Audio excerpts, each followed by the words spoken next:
na-akpata ndị agwa enyi ga-abụ isi oche agwa enyi ga-abụ isi oche enyi na-aga na isoghị n'azụ enyi na-aga na isoghị n'azụ na-asị ma anịnya gụbe enyi chebe enyi ọ dịgasị na-akpata m enyi na-asị ma anịnya gụbe enyi chebe enyi ọ dịgasị na-akpata m enyi agwa enyi ga-abụ isi oche agwa enyi ga-abụ isi oche enyi na-aga na isoghị n'azụ enyi na-aga na isoghị n'azụ gbọgbọgbọ ka ba kparịsịzi onye bụ nkata bụ mbe na mbe wee naba gbọgbọgbọ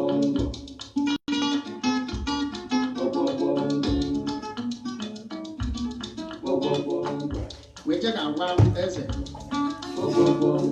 si anya mbọsị ya ga-atụ okwu ada anyị eze wee si ya ndị ibe abịa kwuru ọsị ya nke kwụsịkwana ya ike ndị rapụ ya abịazịa ife ya ọfụrụ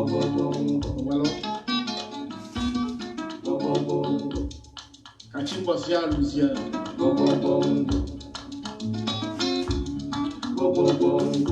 ndị wejekwuru enyi tupu o jee na be enyi chi agbagolitasi igo anwụ ekesibego ike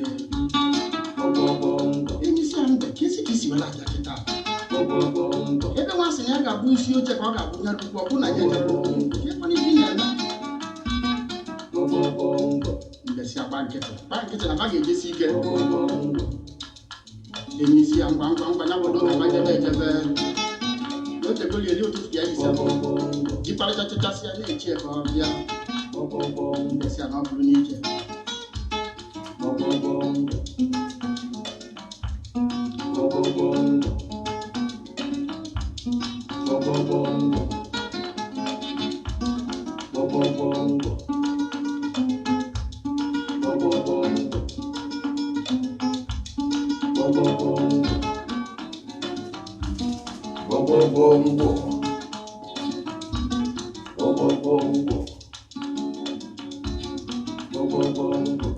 a na-ejezi n'ụzọ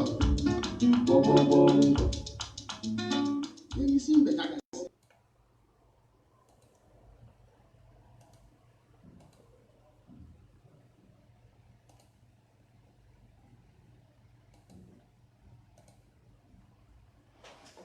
ụmụ ibe anyị ekene ụnụ ndị nsọ ala Igbo anyị ụmụ ibe ekene ụnụ anyị nwawo ndị ndozi ọdịnala Igbo anyị nwawo ndị kwere n'ihe otu kwuru anyị sị na ọ ga-adịrị ụnụ na mma anyị sị na ọ ga-adịrị nna nna anyị ha na mma dịrị ikwu mma dịrị ibe na mma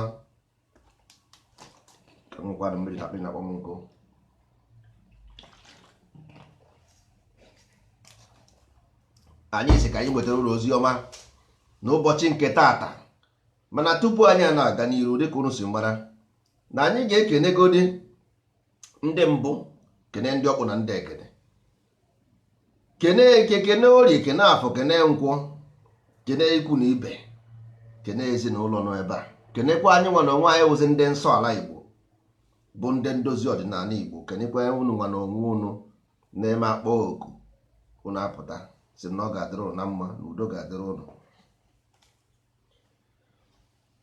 Ihe mere anyị ji wee na-eme ọgbakọ anụnwa anyị na-eme anyị mere tata mee ụnyaahụ mee chi gara aga ma bụrụ ndị Owerri nke nwanne ụnyaahụ. Ihe mere anyị ji eme ihe anyị na-eme bụ na enwere ihe mere ndị mmadụ kwesịrị ịjụ sị kedu ihe mere nụ eji wee nọkọtazie agba ọsọ nọkọtakwazie emeri ya pịa. Ihe mere bụ na nta na akara anyị na-agbadozi mgbọrọgwụ agbodo mgbọrọgwụ ịghọtago. Ihe mere m ji ede ihe m na-ede ebe a n'oyibo ma nchi ide ya ọhụụ because of na ọ dịghị n'Igbo. Ihe m na-edere ya n'oyibo bụ na ihe egbe ọkụkọ egbe buru nwa ya na-eti mkpu si egbe ya hapụrụ ya nwa ya. Ọwụ na egbe ya hapụrụ ya nwa ya ka ọ na-etiri mkpu ahụ n'ụka agbata obi n'onu ya. Ọ ya mere anyị ji etinye ihe ntara akara anyị nwa n'oyibo, anyị na-etinye n'oyibo ka o doo ewu na ọkụkọ anya na ọ bụghị ihe egwuregwu ka anyị na-eme. Gụọ ihe dị ebe a, ịgụọ ihe ahụ m dere ebe a, gụọ ya maka nwere ike ọtụtụ n'ime anyị anaghị anụ Igbo ọfụma.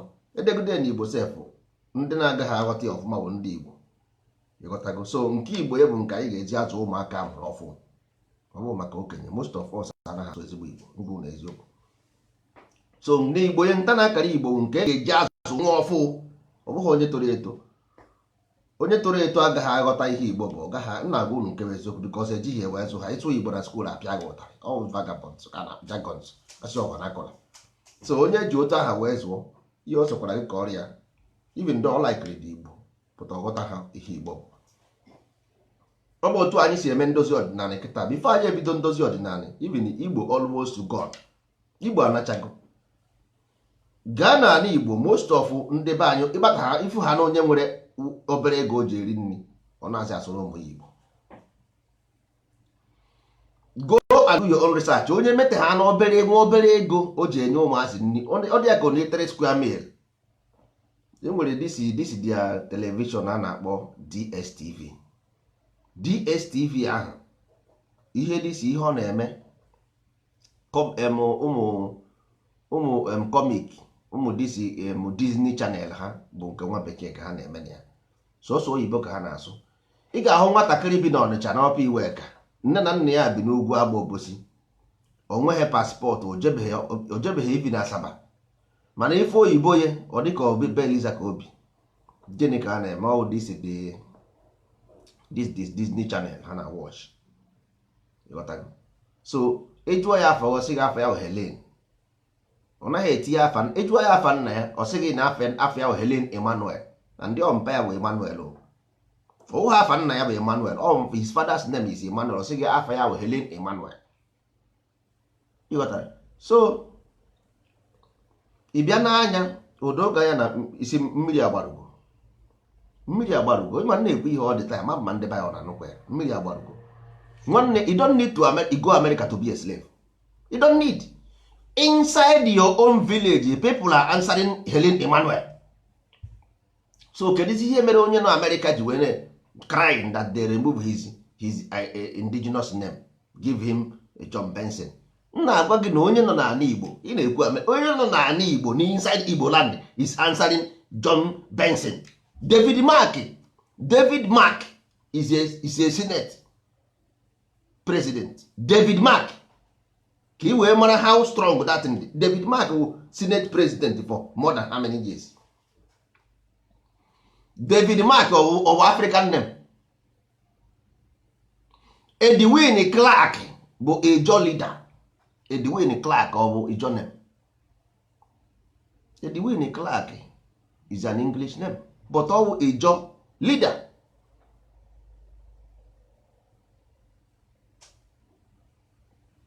Ị gaa na mba mmiri, Port Harcourt of Igbo name. Rivers State of Igbo name. Delta State of Igbo name. No. So Lagos of African name. No. So anyị na-eje fa na-achọ ihe na-eme anyị si anyị n'ọkpụkpụ. Ihe na-eme anyị dị anyị n'ọkpụkpụ. So ọwụ na ya gwọọ ọrịa aha dị n'ime anyị. Uru nọ today, your people are shouting we are from Israel. Judaism. In future, the same people ga-abịakwa again, same na this nwa bekee force them into Judaism. What cold nonsense with that thing? But everybody sees it. Why are you going to wee I see a truth? We still run away. Nobody force any religion on you. Nobody force anything on you. Use today to know yesterday. If you want to know yesterday, use today. Don't just because people will always talk lie. I say everywhere is lie, truth. Lie everywhere. So if you want to know about yesterday, don't let anybody tell you anything. Just watch what is going on today. As it was in the beginning, is now, and ever shall be, world without end. It's a war without end. So ichi ma yesterday, look at today. If your own brothers and sisters is na Christ is God, then know where Christ was buried and everything. Today onweghị onye ji egbe jide ha, onweghị onye ji mma jide ha. The same your brothers in house Israel bịa, nobody forced this thing on them, because their spirit is a vacuum. The spirit need the guideline you happen to give them, so they have to look for themselves.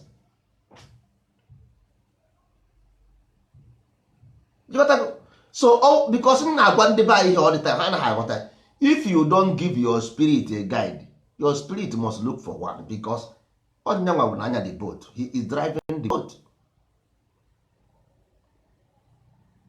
You got that? So the spirit will drive you to Pakistan, take you to Pakistani, because if you cannot give the spirit will look for itself.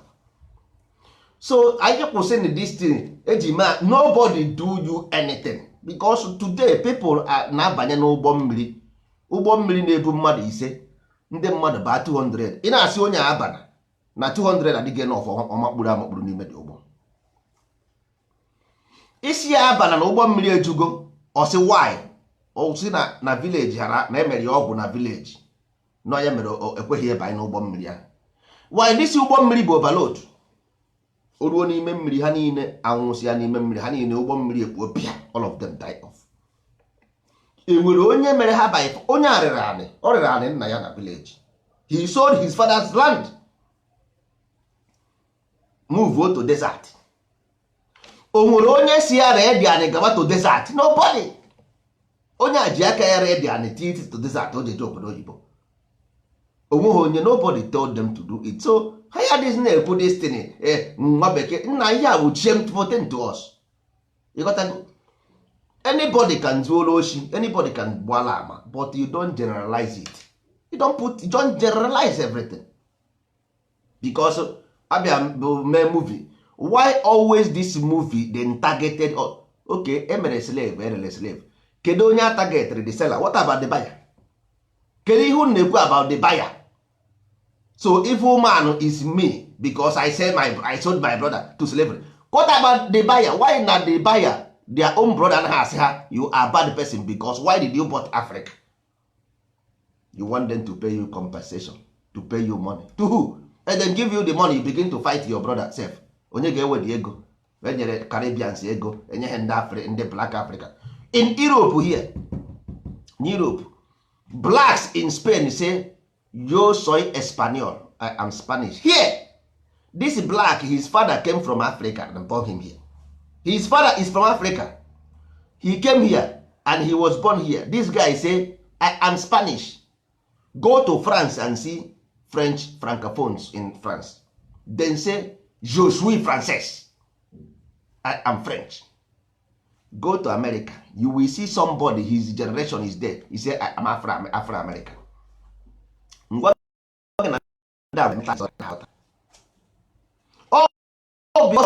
Now, because I know I'm ebe mmiri si ba. That is what I'm telling you. Europe here, ị ga-afụ nwa ọbụla first generation ọhụ mba si Africa bịa here. Ị jụọ ya onye ebe ka ị bụ, ọ sị gị ya wụ Spanish. You know, what happened? Ị gaa to America, ife onye nna ya na nna nna ya na nna ya o nweghị ekwe ihe jikọ onye na Africa, ọ sị gị ya wụ Afro-American. Identity crisis. Identity crisis. O ruo echi eburu flag Black Lives Matter pụọ, o jee ebe ahụ agba ya egbe gbatuo ya na ihe ọ na-ama ha anya eghe isi. Ihe ọ bụrụ na ọ bụghị Black American, ọ sịghị ya Hebrew Israelite.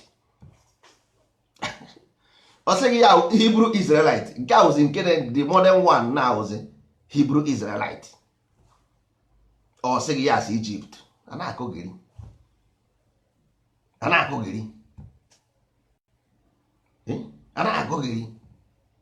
nna nwanne, your life is in your hand. Hapụ godin this happen government. First of all, build your own mind, then everything will be added to it. that is why nji ayọ ndebe anyị ọhụụ personal ọhụ na anyị mee nsọ ala ịghọtago. There is so much information that can stand the test of time. ịghọtara nna agwụ nke bụ eziokwu. We have an information that can compete any society on earth. Ọ bụrụ about science and technology, you can study them and build them. Ọ bụrụ about bank, you can open microfinance bank. You can take license in Nigeria. Go to Nigeria, you take license, open microfinance bank. You start to control your own money movement. You can do these things. Nigeria is open for everybody for business. But ihe mere bụ na we have sowed the seed of discord in our mind.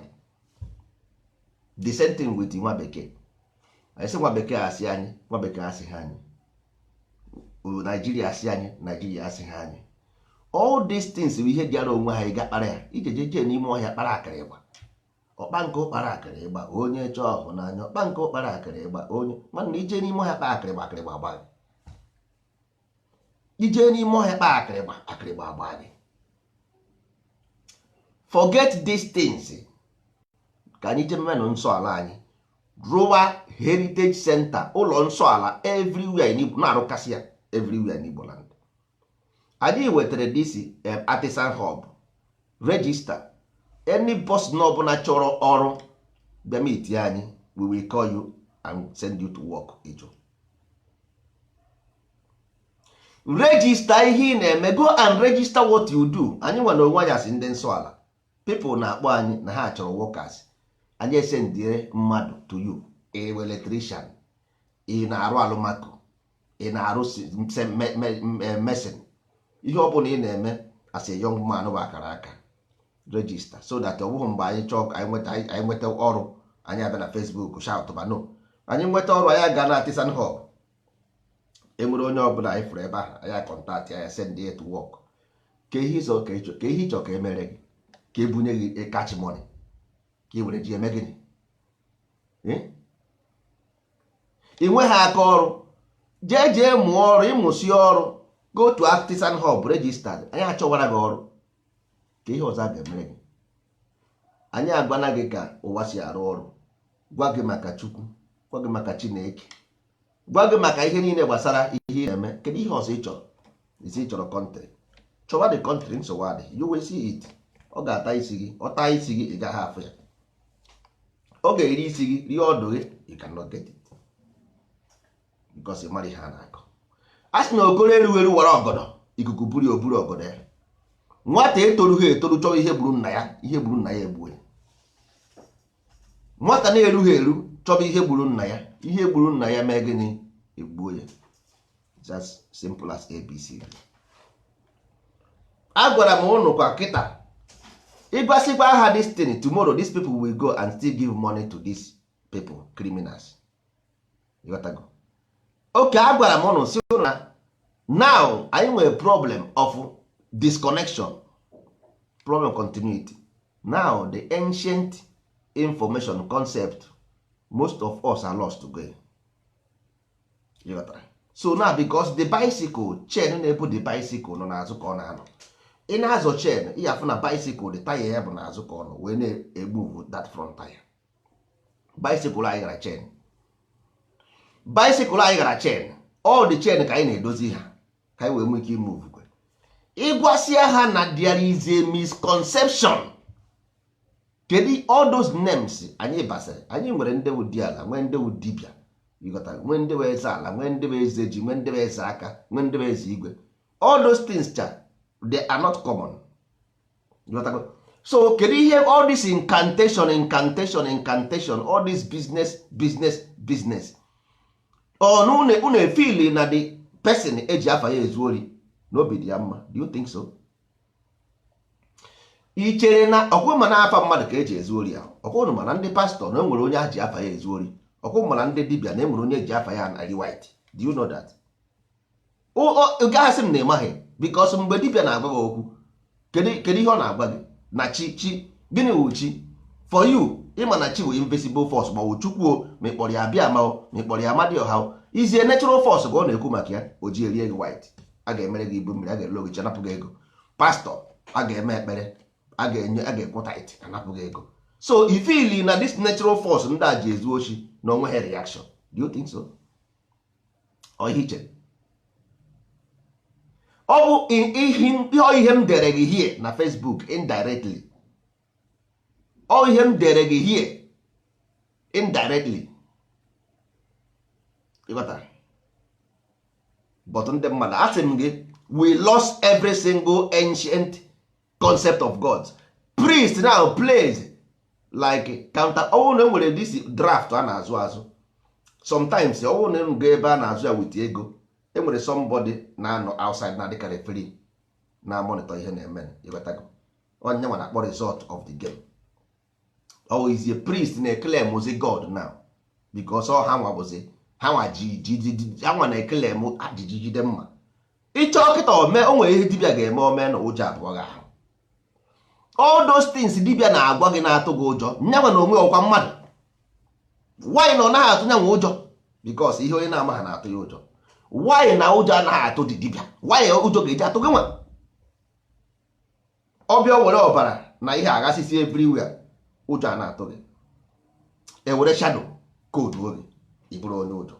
Exactly the same thing pastor na-eme. Iruo na mbe pastor bụrụ nwunye gị bịa, ọ sị gị hapụ nwunye gị die naba before ị na-abịa o tirie nwunye gị. Ụjọ agaghị ekwe gị jụọ man of God na hafa agwa ebudo dikpirisi one. Ụjọ agaghị ekwe nwunye gị si die na pastor kpara m aka na ere ntị. Ụjọ agaghị ekwe nwunye kwuo ya because this is man of God. Ndị a na-eme impersonate God. Both dibia and pastor and father, they impersonate God, then claim. Ọ bụ ihe m dere na Facebook. Ama m na ọghọtakwara ya. Ịghọtago?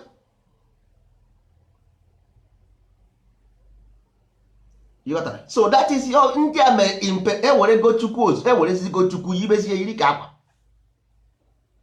Ha yiri chukwu ka akwa, bụrụzie chukwu na onwe ha, chukwu abịa ama him themselves. Ndị aghọgọ chukwu abịa ama wee amadi ọha, gụọ chukwu na Chineke. Go to dibia.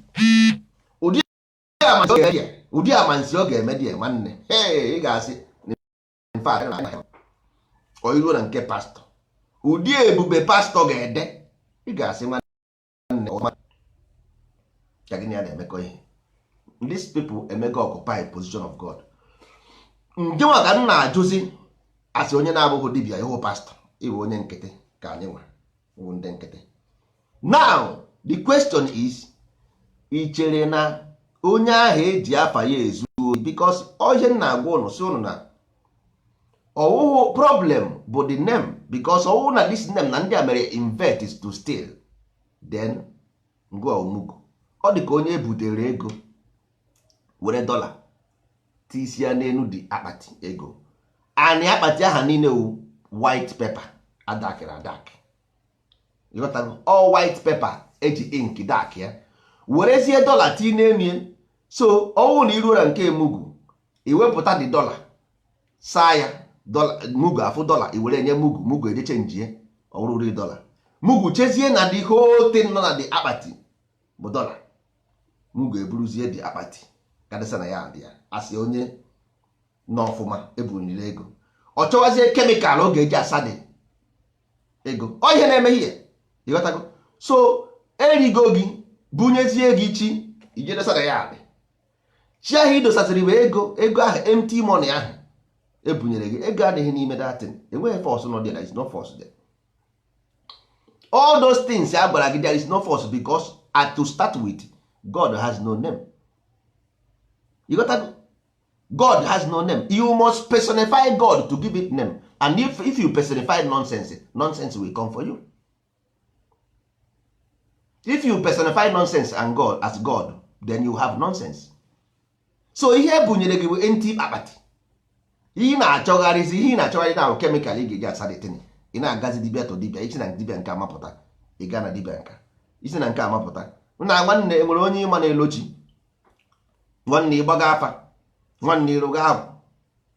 Ịghọta? A na-eri gị ịchọ onye nke a onweghị kemikal ya asa nwụ ego gị.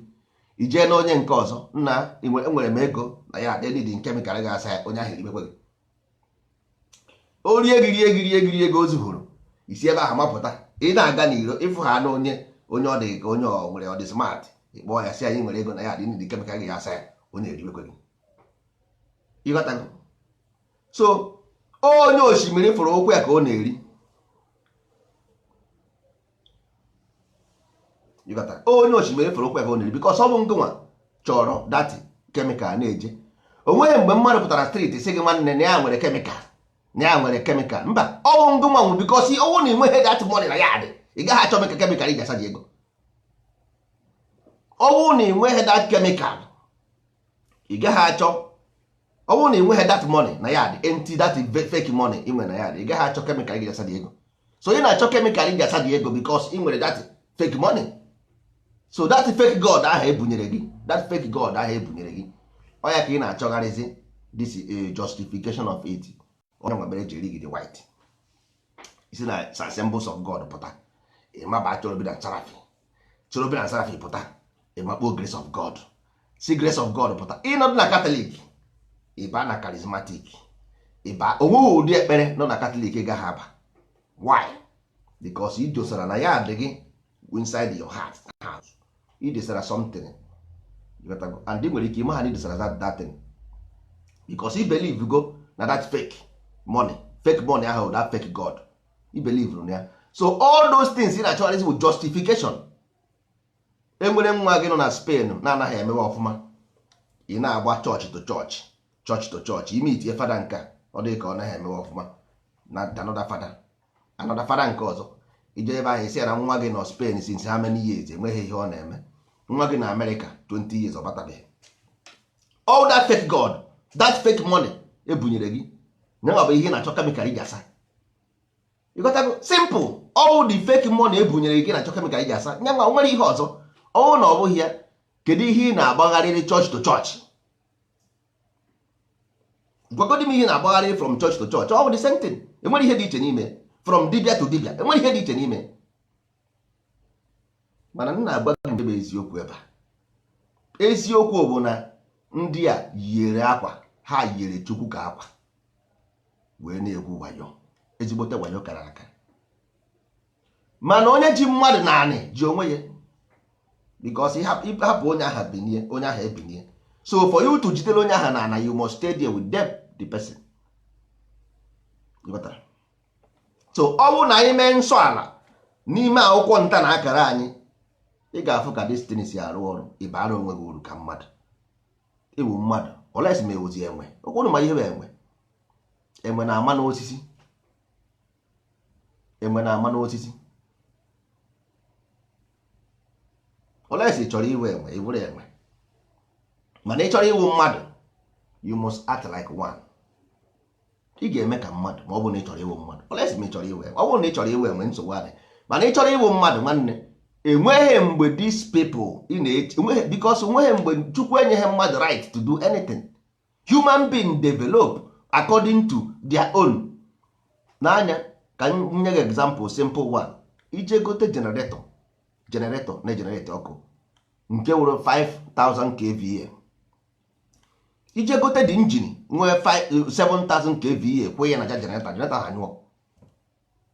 So you can only imagine God according to your own ihe na-generate, according to your own power, according to your megawatts, according to your kilowatts. So when mgbe ị ga-ejekwuru, if you want to go and meet somebody, you go and seek advice from the person. You got to, and the person must tell you advice nke isi ị ga-ebunwu. Onye ha agwa gị more than ihe ị gaghị ebunwu. That's why if you go to psychologists, ha ga-ebu ụzọ jụọ gị ajụjụ according to ihe i kwuru, then ha bring the knowledge to your level to give you the knowledge for your level. Ọ gaghị enye gị onye gị nke karịrị your level, gaghị aghọta ya. There is no ọka njọ, the mental problem will be worst. So nya ọ ga-ebutu the thing, o butuo ya to your own level, then o feed bezie gị into your own level so that you use all the advantage wee nwee ike ime absorb the information. Ọ bụrụ na ọ bụghị ya, it will not work. Simple, o nwere otu ọzọ. So mmadụ agaghị anọkọta n'oche meet one man somewhere, so dibia or pastor to solve your problem. How can this man negode onye ahụ ị gara na nke, look at the environment of that dibia.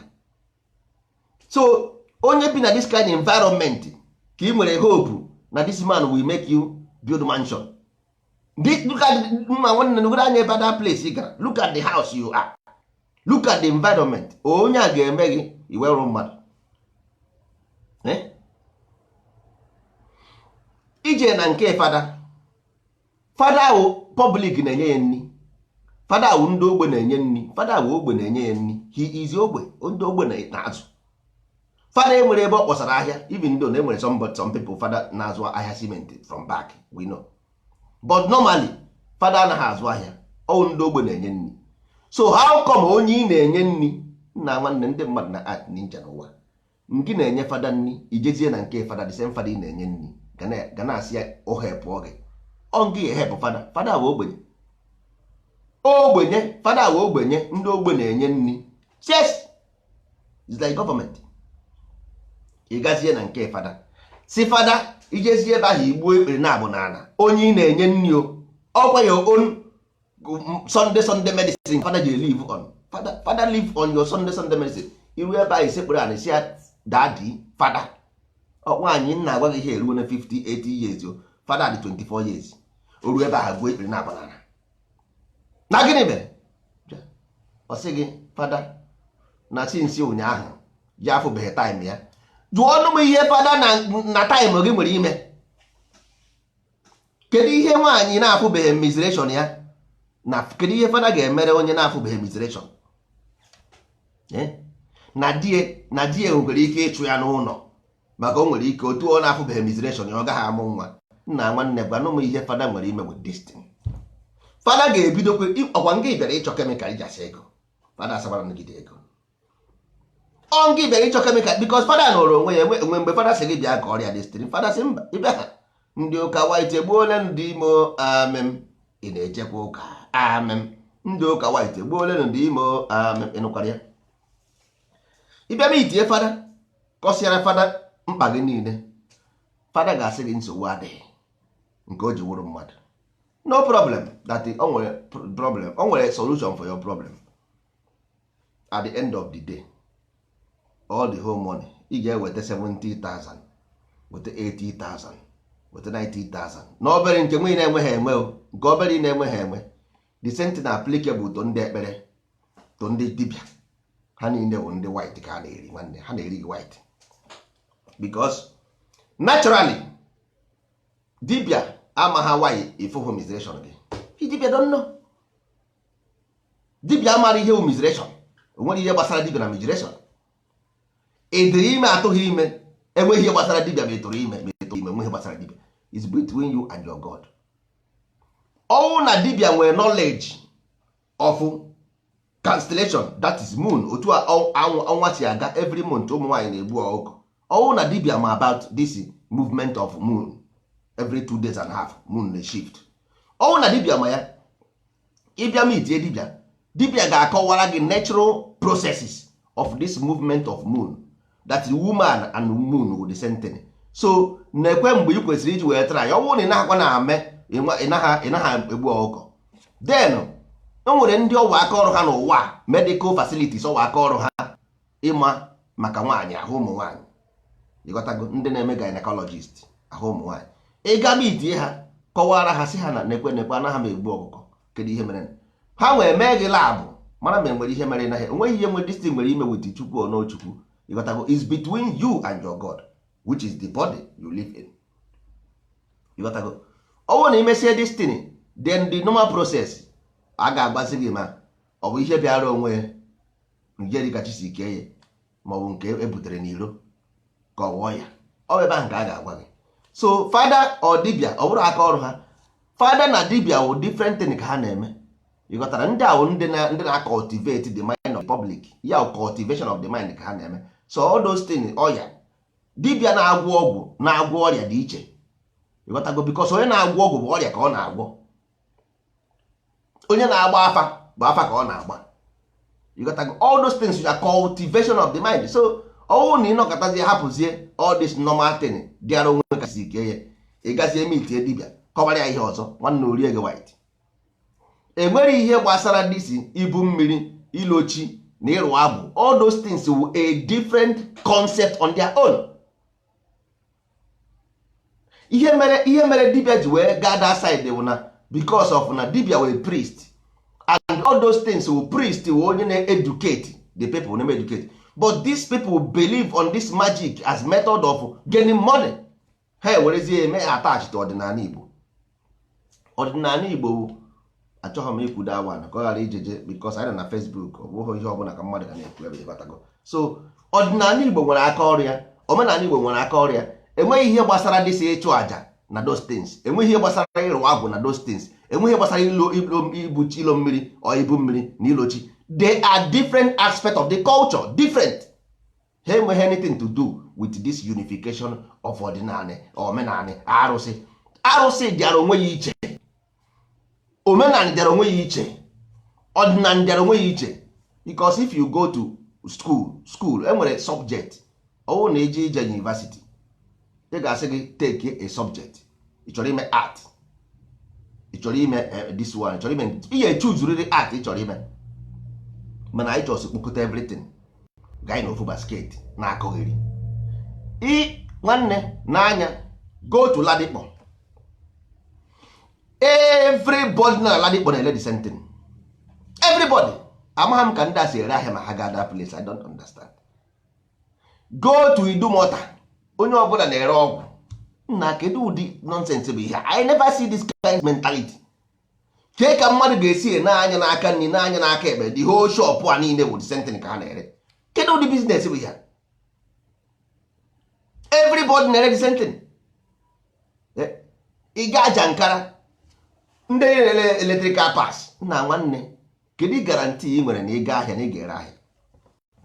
Can you tell me the guarantee? Kedu guarantee ị nwere na ọ bụrụ na ị jee ahịa na ị ga-ere, ị gaa na main market na ọgba akwa, onye ọbụla n'ebe ahụ na-ere akwa? Nna nwanne, cheki n'ihe a. That's why ha ji agwọ ọgwụ ka ha wee ree ahịa. Because why? Okeke na-ere akwa, Okafọ na-ere akwa, Okonkwo na-ere akwa, Okorie na-ere akwa, Dik na-ere akwa, Hari na-ere akwa. Na the same line ị na-agafezi ka ọ na-akpọ gị, ọ ga-eje gwụọ ọgwụ niile dị n'ụwa ka ọ wee kpọọ kọstọma. Ọ ga-awụ metụ gị aka ozugbo ka isorie. Because why? The competition is excess. The competition is all the excess. Ọ dịghị mma like that. Ya bụrụ ama m onye nyere anyị this kind of mentality of business. Nna ya abụrụ business. Ebe ahụ ka anya ukwu si abịa. Because Okeke na-ere ahịa everyday na ha ere, ofu obi ya abịa gwa gị sị gị nna nwanne, ọhụ iwepụ this man ebe a ka mmadụ baa uru. Because as long as na this man nọ ebe a, ị gaghị na-ere ahịa, ọ bụ ije gbuo ya ka i wee nwee ike ịnọrọ irebe ahịa. You got that? All these things na-ebute ihe ọjọọ aka ọ gị nsị na line, aka ọ na ya nsị na line. Yes, because onye osimiri fụrụ okwu ya ka ọ na-eri. Anyị nwa ji aka anyị create ire onwe anyị ihe na-egbu anyị. Anyị egbuo n'onunu na-adakpu n'ime ya ofu. Anyị ji egbuo nnukwu onunu ebe anyị si aga ije kpuo, and anyị kpuru isi. Onye kpuru isi gbuo onunu ebe o si aga ije, ọ pụtazi ọ dakpuru n'ime dị onunu. Ọ wụ onye oke mfụ na Facebook wonde achịkọtara m ọchị nsị ihe ahụ ndị Igbo n'onwe ha bịa were katọn rụchasị onye oke, were galọn tii n'ime ya, were katọn ahụ mechie the hole. oke pụta ha na abịa were nwa ọkụkọ tii n'ime the galọn. Nwa ọkụkọ ahụ na-ebe hịọ. Oke mara n'olu ebe ahụ nwa ọkụkọ ahụ na-ebe nyọọ oji ime ọ dakpuru n'ime the katọn, oji ime ọ dakpuru. Oke niile nọ na the whole village ahụ adakpụcha n'ime the whole village oru ha anapụ hịọ. Ọ na-anya ọ bụrụ na nwanne nwoke jee ọbataghazi ọ na-anya nna Okeke jere ihe ọbata, o jekwe nke o sị ka ọrụkwa ebe ahụ n'ime galọn ahụ wokọtọ. The whole village enwezighị oke na ya, oke anyị ha adakpụgo n'ime the galọn.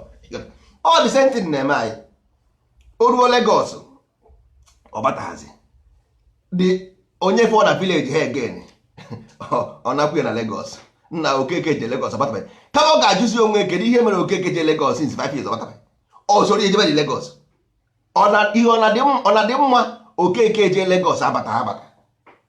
Ọ na-adị mma Okeke je abroad alọ elo ma ọrụ ndị be anyị.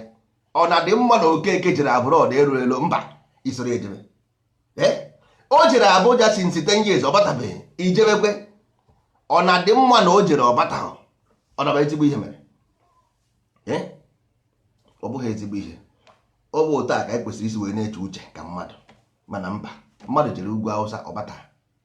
ijewekwe dị ugwu Awụsa ijere ime gịnị onye jere eje abatabeghị onye jere eje abata o wee kọọrọ anyị ka ebe aha dị anyị wee jebe mba o jere ọbata ha anyị ejebe gaa na mgbuka ya wụ new mind ka anyị chọrọ we want a new society different kind of method of ahịa ọwụ na ọ bụghị ya unu ga-egbusi onwe this system of business ga-ebute ekworo anya ukwu oshi ama ịkọ nsị ime aja this kind of business ke ka mmadụ ga-esi wee biri na the same line nna nwanne ana Naijiria niile ọsọ ndị Igbo na-eme datin ịpụọ nnọọ ije na be mmadụ mkpọrọ ego onu na-atụrụ ndị ofe akwụ Ladikpọ ime ego one Lagos steeti na-eme eki na Lagos na Ladikpọ you don't know ime ego one Lagos steeti na-eme eki na Alaba you don't know ime ego one Lagos steeti na-eme eki na Ebute Meta Munshi Computer Village Trade Fair ime ego one unu na-egenerate ego niile na-azụta n'ahịa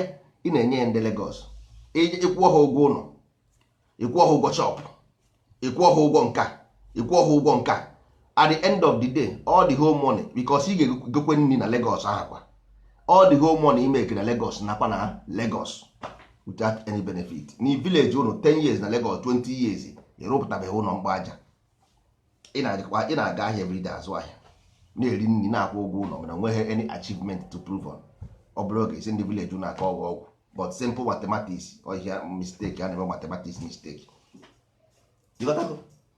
so onye nwa bụ ihe a na-ekwu ụmụ ibe anyị needri a new mind of thinking nke anyị nwa anyị ji eche ọrụ ha work the system of business in Igbo land ọ dịghị ọwọkụ because ọwụ na mmadụ bịa imepe destin o nwere ebe a na-eweta license ahụ ga-agwa gị na enwere this shop nọ ebe a ha na-ere electronics you must have 5 miles to have another electronics at least you gafee shop 10 before you nweta another one get the same thing ọwụghị ịrụ shop you can build the shop nsogbu adịghị but once onye ahụ na-ere the same thing onye ọbụla chọrọ igo the next shop must not give it out for the same thing no mba at least you ga-go the shop 10 the 11th one nyezie ya nsogbu adịrọ ọ bụghị jos onye gị na-eshi ya just one wall na-ere the same thing how can you sell keji esere kwa n'ahịa mmadụ mụrụ nwego ndị gara ahịa complete 1 month ha gbagha aka ahịa do you know that mmadụ gara ahịa na Lagos ma ọ na Idumota ma na Mgbuka complete 1 month ọ gbagha aka ahịa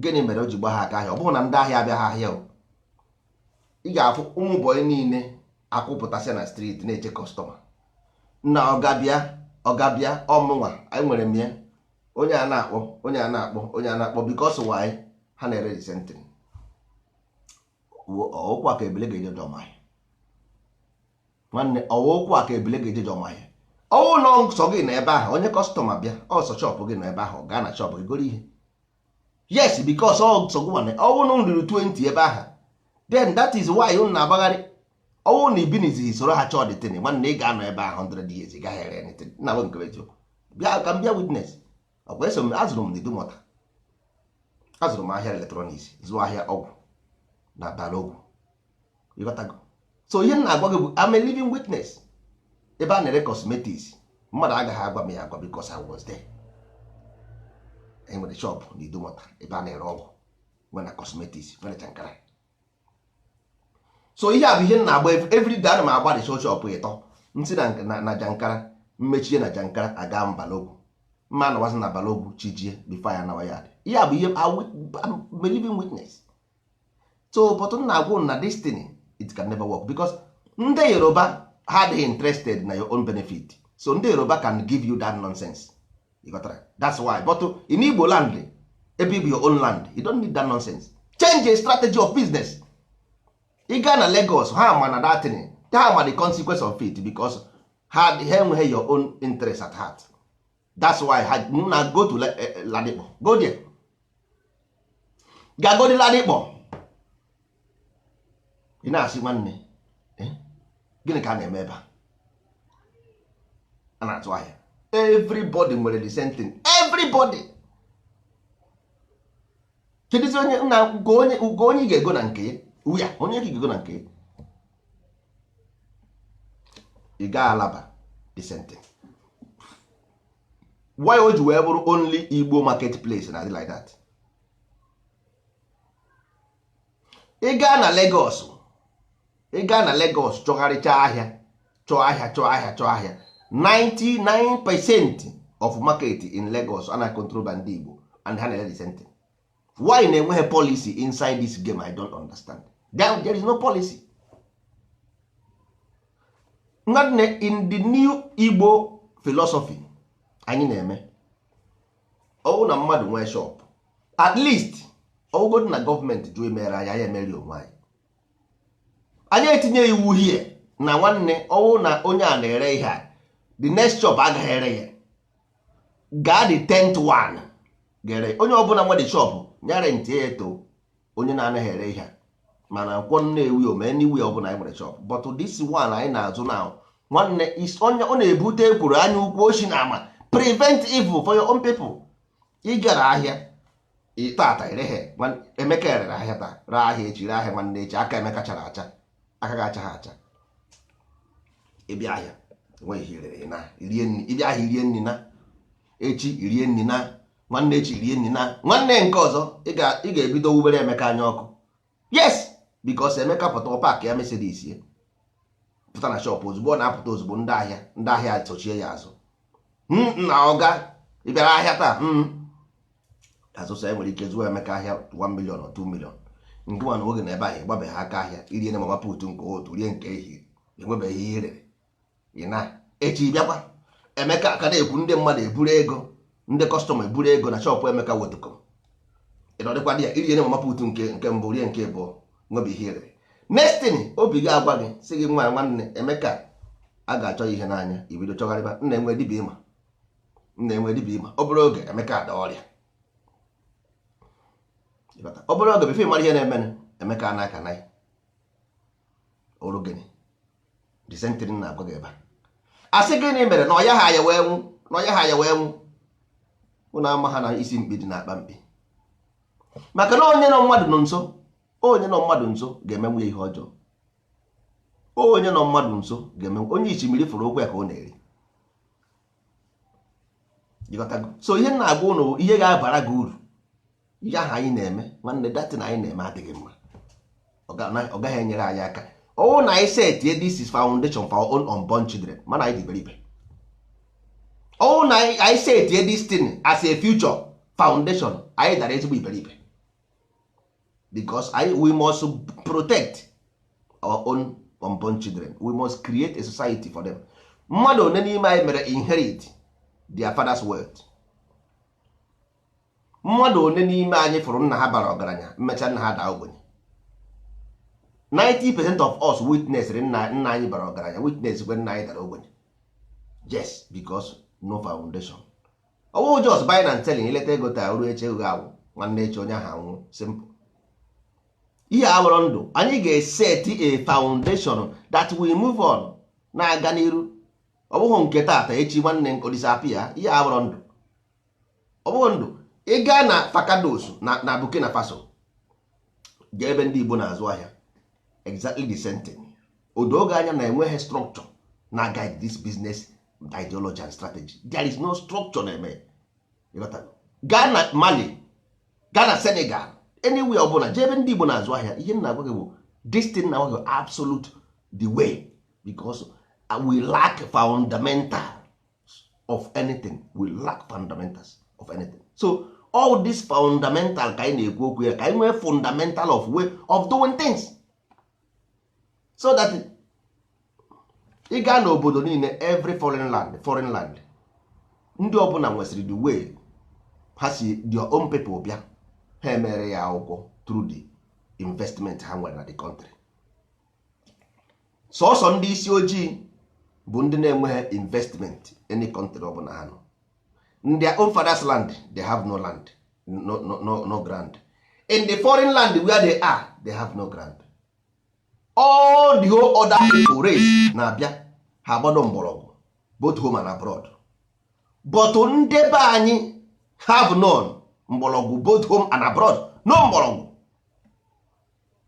Ihe anyị na-ekrietiri onwe anyị wụ problems after problem. Nna nwanne ọkwa nwa gị ga-azọnye ụkwụ na nsị ahụ ị na-anyụ. Your child will zonye ụkwụ na dị nsị. Ọwụ nwa gị ga-azọnye ụkwụ na nsị ahụ because ọwụ nwa gị olesi ma ịmụghị nwa. If you don't have a child, glory be to God, you don't have one. You got to go. But if you have one, onye ga-awụ the victim of that nsị nyụrụ. Ahụrụ ahụ ị nyụrụ nwa gị ka ọ ga-esi. Ahụrụ ahụ ị nyụrụ nwa gị ka ọ ga-esi. O sie nwa gị, o sisie nwa gị. Ị mara ihe a na-akọ. Yes, ọ bụrụ na ịkwa ahụ iso ha ụzọ, nwanne ịsoro ụzọ, kedu onye ga-azọnye okwu n'okwu? Ọ bụ nwa gị. O meghe n'izu, o mee n'ọnwa. So nsọ ala anyị na-ekwu okwu ya bụ ka anyị setie a way, mind of thinking, how we know about natural force based on the past and the future. Anyị nwawo the present ka anyị hazie this thing ka ọ ga-esi bara anyị uru, so that ka ndị dibịa garazi igwu anyị wayo, ndị chọọchị garazi igwu anyị wayo, ndị shabat garazi iresi anyị ọgwụ, ndị shabat, ndị Israel, ndị kristian garazi iresi anyị ọgwụ. Odo anyị anya na ihe anyị na-eme zuoro anyị, nwa anyị zuoro anyị. Onwe onye si gaghị eme biznes, mana ọ bụrụ na Okeke na-ere akwụkwọ nri, at least Okafọ rebegodo ụgụ, rebegodo mkpụrụ akwụ, at least onye abịara ebe agoro mkpụrụ akwụ, ogoro akwụkwọ nri. Ọ bụghị onye a na-ere ụgụ, onye a na-ere ụgụ, onye a na-ere ụgụ, onye a na-ere ụgụ. Mba, e nwere ihe a na-akpọ Sunday market, that is Eke na Orie na Afọ na Nkwọ. All those market bụ ebe a na-ere that kind thing, because ihe a weekly market. So ije ebe ahụ everybody nwere ike na-ere everything. All weekly market is like festival market, is like feast market. Eke na Orie na Afọ na Nkwọ festival market. All that place ka ị ga-eme ije enweta ihe dịka ihe ọbụla onye ọbụla na-ere, because all a day market.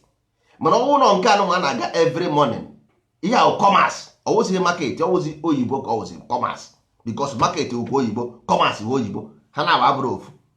Yotago Eke na Orie na Afọ na Nkwọ bụ market, then nke ọzọ commerce. So ọwụ na commerce ka a na-eme, let's do commerce. So we don't confuse commerce with market. Yotago so ka anyị ọwụ na anyị na-eme commerce, ka anyị mee commerce, ma na commerce ka anyị na-eme, anyị na-azụ ahịa. Ka anyị zụọ na ahịa, ịmakwa ịzụ azụ wee ịzụ ka ihe azụ, to train something.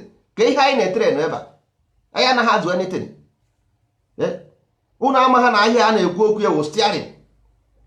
Ahịa means steering, to turn something, to exchange something, because ọwụ na ị na-aga n'aka nri okwu gị ibugharị ya n'aka ekpe, because ahịa bụ exchange. So ịzụ ahịa to exchange what you have. So mgbe ọ bụla ị nụrụ ahịa a na-ekwu maka steering, rodal, steering, ịzụ ahịa. Kpọtụ nke anyị nwanne, ihe anyị na-eme ebe a bụrụ ịzụ ahịa, ya bụ mgbe because isi na-asị nwanne jee jụọ ndị na-azụ ahịa, onwego onye jere ahịa 1 month ọ gbagha aka ahịa, gasịrị yes. Why? Because ndị niile nọ na the same line na-ere the same thing. That is why ọ gbagha aka ahịa. Ọ bụrụ na enweghị onye ahịa bịara mbedo, ndị ahịa bịara ahịa adịghị enough. Ebe ọ bụrụ ndị 20 or 50 or 500 na-ere the same thing, ndị bịara ahịa bụ 30 na chekigodi ma ọ pass mark we ha. Ndị bịara ahịa dị 30, ụnụ dị 500 na-ere the same thing, ndị bịara ahịa 30 anụ nwa na-akịrị ndị ọ ga-abanyere. Owozie ụnụ na-atụ akawo lọkụ lọtrị ka ụnụ na-agba, onye ga-ere tata, onye ga-ere echi. Ọrụzie akawo, that is lọtrị ka ụnụ na-agbaziri. Yes, ọnwụ na ọ bụghị lọtrị ka ụnụ na-agba, ka mmadụ 500 ga-esi wee na-ere the same thing, mmadụ 30 abịa ahịa. And o nwere ike onye nke ahụ ọ zụrụ ahịa ha dadde ha, o nwere ike dadde oje klọb na ọ ga-asị na enwere ndị Zayi bịara ahịa mgbe ha nọ Lagos, a na-azụ ha na Jankara. Ndị Zayi bịa ahịa otu a, o nwere abịa na fridge pass, electrical pass, ha bịa ahịa ha ego gị gwogwo. Enwere ndị bụ ndị ọga ji nnukwu ego, they have too much money. Ha nwere too much money. So ndị Zayi na-abịa ahịa, ha na-aga n'airport, ha nwere moto gaa n'airport chebiri ndị Zayi pụta, ha buru ndị Zayi na moto jedebe na hotel, mechara ha everything, ịmagodo ka je chenjiere ha ego wetara ha na hotel die. Ndị Zayi enyezi ha list of market ha chọrọ, ha bịa buru dị ngwa ahịa, dị supply ndị Zayi direct.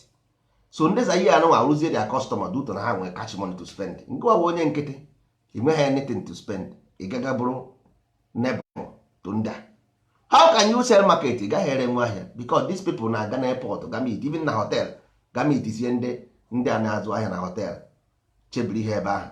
Nke nwa na onwe bụ onye nkịtị ka bidoro ọfụ, how can you survive here? Ọga gị duru gị na ọga gị nọ na the same line, ọga gị nwere the whole customer. Ọnwụ na ijisi ike mete nwuo ndị a enyi mgbe ị nọ na nke ọga gị, how do we sell? Ebe ọ bụ na the same thing ọga gị rekwere ka ị na-ere, ọ dịkwa na the same line. Nna nwanne cheki in this kind thing.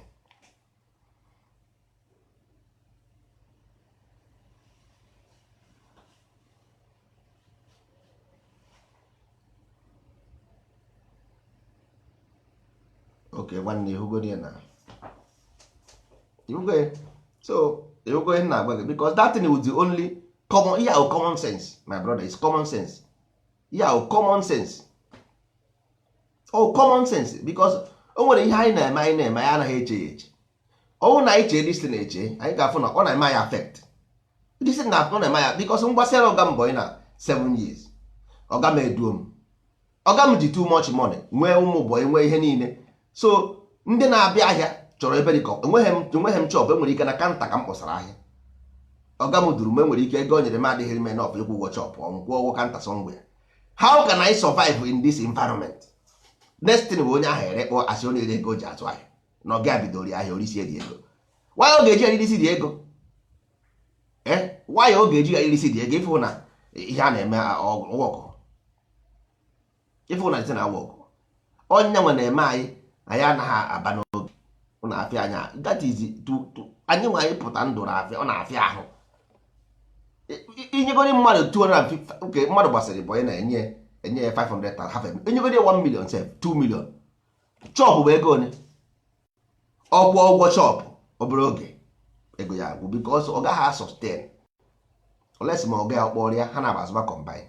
Ọnwụ na ọ bụghị ya, he cannot sustain it, because before nwee customer na that place, the same line aha ndị nọ ebe ahụ ruru 500 na the same thing, nye nwa na onwe bụrụ 501, ka ego ga-esa succeed.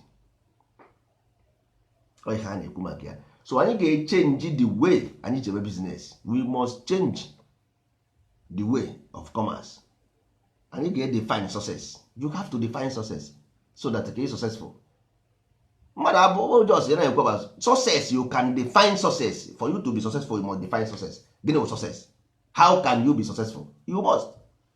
Just anyị pụta nnọọ anyị sị anyị na-ata ahụhụ, Chukwu egbu anyị, Chukwu akpọ anyị ọkụ, bụtụ anyị nwanyere ihe na-esi.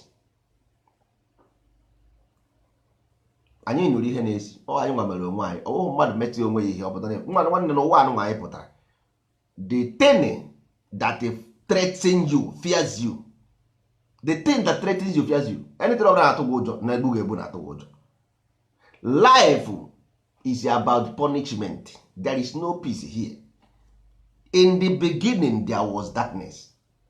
The darkness in the beginning there was darkness. There is no peace here. You have to create peace. If you want peace, you have to create it. It's your peace you create here. There is no peace because in the beginning there was darkness, there was chaos. Ọkwa ihe a gwara ụlọ mmokwurie. Ọmọkwurie na Bible asị gị in the beginning there was chaos. Out of this chaos came order. Then you have the order. No, then chaos will follow you. So if you don't have the order, the chaos will follow you. It's as simple as ABCD. Yeah, just simple thing. Life is mathematics. Master them and take them advantage of it. Simple. So there is chaos. If mmadụ ka ọ na-ata ahụhụ, ị na-ebe akwa ma ị na-eme ebere, is out of ignorance. E nwere obodo ị ga-eme ije since ha nọ ebe ahụ afụrụbe mmadụ onye nwụrụ anwụ. Go ese. Many countries in Europe a otego even half be dead body for the first time. Ofubo onye akpati ozu ebe a na-arụ ya na Europe a na-ezo ya ezo. You don't see it. In Europe anyị nwa bu akpati ozu n'iro ejide gị je nga. Ị gaghị egbu anụmanụ n'iro. You must keep anything ọbụla a na-ebo death. Ma oke ma ọchịcha must be private. You got to go. So because this chaos is a spirit being living in every living thing. Ọnwụ na ụlọ ịrụsịa ụlọ ịrụghị ọfụma, ụlọ anụnwa ga-adadagbuo mmadụ. Ihe ahụ natural force. Ihe ahụ nature. Ụlọ anụnwa enweghị weight. That's why ọ bụrụ na ịrụ ụlọ you must have the standard to be architect before ihe weta certificate before enye gị go ahead, so that enwe ihe mere n'ụlọ a you will bear the consequence of it. ịghọtago? enwe ihe mere n'ụlọ ị ga-ebia the consequence. Mana nke ndị be anyị bụ ịnọkọta asịrị ụlọ dagburu mmadụ ebe a. Kedu onye ifugosi nsị ha na-ekwe enwene one single time efu na enwere onye hold responsible for that house or data? ịnụwago na o nwere onye eji responsible for ụlọ dara ada somewhere? No. So you don't have order but you want good life. Chaos is there before, so if you don't have order, one day the chaos will continue. It's as simple as ABCD. So we lack order and we want to enjoy good life. Look at Nigeria, no order and you want life. How can you have a good life if you don't have order? If life is chaos itself. Life is chaos because you go to Zarangeti inside ebe ụmụ anụmanụ bi. You see how lion hunting ke ha na-akpọ ele mgbada. Kedu ihe mgbada mere agụ eji were rie in this form? Kedu ihe mgbada mere agụ? Kedu ihe mgbada that mgbada mere agụ ga-eji were rie in this form? Do you know that agụ is a symbol of Christ, Lion of Judah? Do you know that? Do you know that Jesus Christ is called Lion of Judah? Unoma na Jesus Christ was called the Lion of Judah. Why a ga-eji wee symbolize ya God with a lion who hunt and kill in open afternoon? God itself. So unu adịghị na-eche otu ahụ unu eche, ọ gaghị abara gị uru. God is not that thing you think, because all God created everything on earth. Ndị na-egbu mmadụ ma ndị a na-egbu egbu, he created all. Everything he created, because ị gaghị asị m na God is the God of everything. Oruzie na nke ahụ isi mba, mana ịbụ onye ị na-egburu pashana, ịbụ onye gwayo.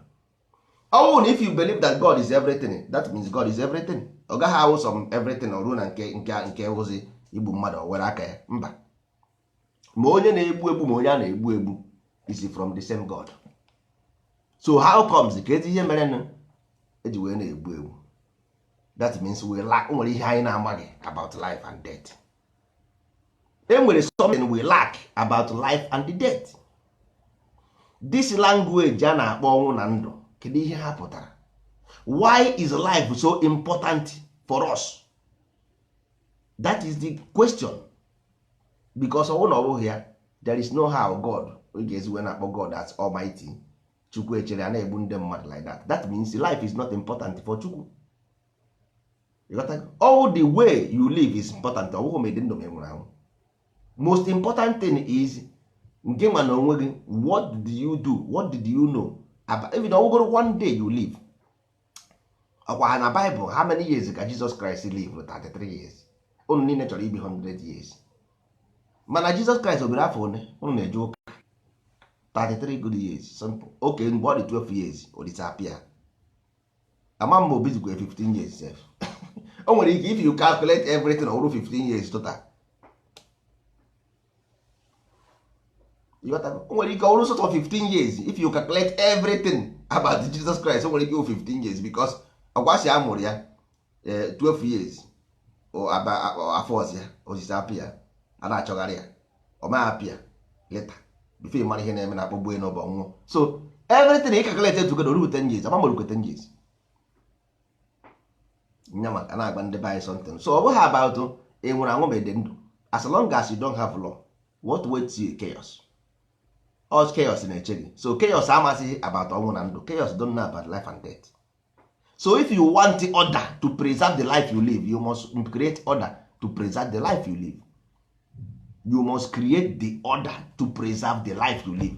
Only create the order to preserve the life nwanne ọnwụ na-eche gị at any given time. Anaghị ekpete n'ekpere. Anaghị ekpete n'ekpere because sometimes most of us na-ekpe ekpere without knowing that na we are just na-agba mmiri n'elu okwute. Ọnwụ na afa mba Ifeanyị ị na-akpọ m Onyeka agaghị m aza. The only way you can connect to God unless you know the source, you know how. If you don't know how, you are wasting your time. if you don't know how to get to somebody's house you cannot go there. ị gaghị erunwu there. ịgbaghị ụzọ ya dị m, you cannot come to my house unless you know my house. Because na ndị mmadụ na-aga ụka ụka because of that automatically na nwanne you cannot personify God because everything is God. That's nonsense to start with. ị gaghị personify wu God. That's why we use Amadioha. If you go to Amadioha that is ọkụkọ agba because ama the same ama aha kwa is like a book ka mgbara gị ama. You got to go revelation about the master of all, about the God, revelation of God. Amadioha, revelation of God, simple. So every interpretation, knowledge, ama ukwa knowledge, di ukwa master, or how ukwa everybody. You got to go. So just trying to explain something for you, not about personification. Personification na Chukwu ka ọ dị because na Chukwu God of the wind. You got to go because no wind ka iji eku ume ya sustain for life. So if there is any moving between you and the external force, only Chukwu can do that. Without Chukwu, your spirit cannot move because spirit move through wind. So without Chukwu, there won't be movement of spirit. That's why we personify Chukwu with the wind, God. You got that? So that's it. That's why we call Chukwu na Chineke. Chineke will mmiri, the water, because that is all mmiri na-eke everything. That's why we personify the two. Personify the air and the water. Simple. That's why we call Chukwu and Chineke. We never use Amadioha like that because Amadioha just the knowledge of the creator because universe is mind. That's why we don't use it. That's why I just say Amadioha ka ukwe mmadụ. You got to go because I am na ọwụ ihe isi ọkọ gara ọkụpụ gara ara agọba onye ara na amara ihe ọ na-eme n'ụwa. Ma ya si ala kụgbukwe gị ihu na ala because ala wụ nsọ ala eze ala nsọ ala nsọ nsọ ala nsọ nsọ ala nsọ. If you turn over ala nsọ ịkpọrọ ya ọrụ nsọ ala. So all those things which manifestation, we are trying to give you information because of the personification.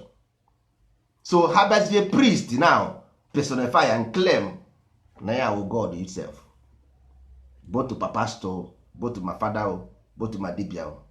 These people are just impersonators. Ọwụhụ na the name adịghị important. The name is important, but ihe a na-ekwu those people who wear the clothes, they are just deceivers. Ha na-edeceive ndị mmadụ because ọwụrụ ha na-eme the same thing ha kwuru, nsogbu adịghị, mana ha anaghị eme ya. Hypocrite ka a na-akpọ ya, parasite na-eri ndị mmadụ white. But so anyị agaghị anọ were ụmụazị anyị hand ya over to these people. No, we must look for a way of having a society. Ihe anyị nwere tụje awụ society nwanne, ihe anyị nwere corrupt environment because of this concept. Na-agwa gị, had it been na anyị nwere this concept right, anyị agaghị enwe this kind of society anyị nwere. We have corrupt society. Your father is corrupt, your mother is corrupt, your sister is corrupt, your brother is corrupt. How can you have decent government if you yourself is corrupt? If be corrupt, how can you have? Because one day si godin na your from self jiri ahụrụ mara ụtọ ntị,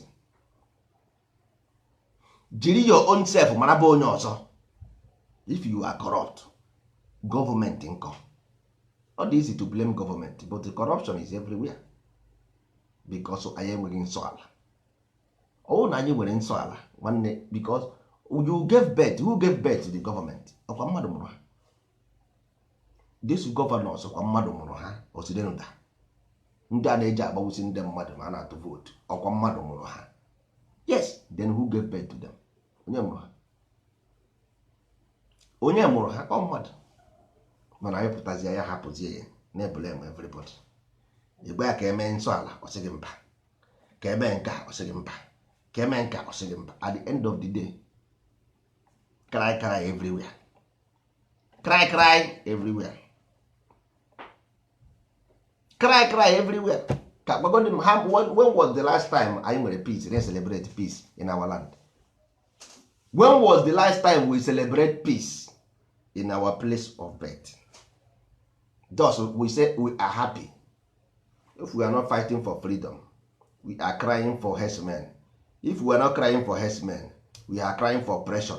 If we are not crying for oppression, we are crying for marginalization. If we are not crying for marginalization, we are crying for entirely death. If you are crying for entirely death, you are crying for this. No single happiness. After you were born, you pass all this destruction and you die. Then why were you born at the first place? If you are here to meet this nonsense, you came here and you migrated to England to spend and waste all your life and you die. Your own. Then why were you born? You born, you went to Malaysia, you suffer in Malaysia, you get old and you die. Then which identity you claim as a human being? Onye ebe ka ịwụ? O nwere ndị amụrụ erube 20 years ọ ga abroad ọ tagide ji ahụfụ na abroad. Ụkwa na ọ gara abroad ahịa na-agara ya ọfụma, ọ gara dị ihe isi gidere ya ike ntiri ọka nka. O nwere some of them batara, some abataghazi, o were iwe si ka ya jee zụwa ahịa ntụ, ejide ya ebe ahụ tụgbuo ya na nga. Nwere ike egbuo ya egbuo, nwere ike egbughị ya egbu, but the life is useless. So ọwụ na ya eme nsọ ala, ihe a bụ ihe ụmụ anyị ga-afụ, because one day you don't need rocket science to know these things. Ọwụghị ije America bụ isi, ọwụghị ije England bụ isi, ọwụghị ije Spain bụ isi. Ihe a na-ekwu nwa gị in America ọ ga-eme integrate with society? The answer may be good. No, yes or no. Nwa gị in Spain ọ ga-eme integrate with the Spanish society? The answer may be yes or no. Nwa gị in Igbo land, kedu the condition of the nwatakịrị? The answer might be yes or no. So ọwụ na ọwụ nsọ ala, ọwụ na o treat the brain, then the brain will have offer for his own condition. Any condition ọ bụla ị nwere, you can solve it because ị nwere uche, ị nwere akọ na uche. Ị nweghị akọ na uche, ịtasị afụfụ. Ụnụ amaghị na ahụhụ na-ebido na akọ na uche gwara abịa, because mmadụ inwe nsogbu onweghị solution to his problem. Omego gị before, enwere ike ọwụ na ị nwere nsogbu 1 naira enweghị 1 naira, ịmaka ọ na-adị. Inwego nsogbu 1 naira bifo inweghị dị 1 naira nwanne. Omego gị ọwụ na inwego nsogbu 1 naira, o nwere ndị na-efe ego, ndị ebe a na-agba nkwụ ọ na-agha ego, ịnọ ebe ahụ and inweghị 1 naira, and ị nwere nsogbu 1 naira to solve it, and ị ga na this guy 1 naira ọ gaghị enye gị, but this guy nọ n'ihu gị na-atụlidi ego. All this thing, all this kind thing, watago ga megide people ha gazuo oshi, and ị nwere ike mbọsị izi anyị zuru oshi ejide gị, the first one izuru ejide gị. O nwere ike agbagbu gị agbagbu, ije nga, ijiwazi onwe gị ajụjụ si na kedu ụdị ihe bụrụ ụdị chi ọjọọ bụ ihe a, ị ga-asị ọchị ọjọọ. Because why?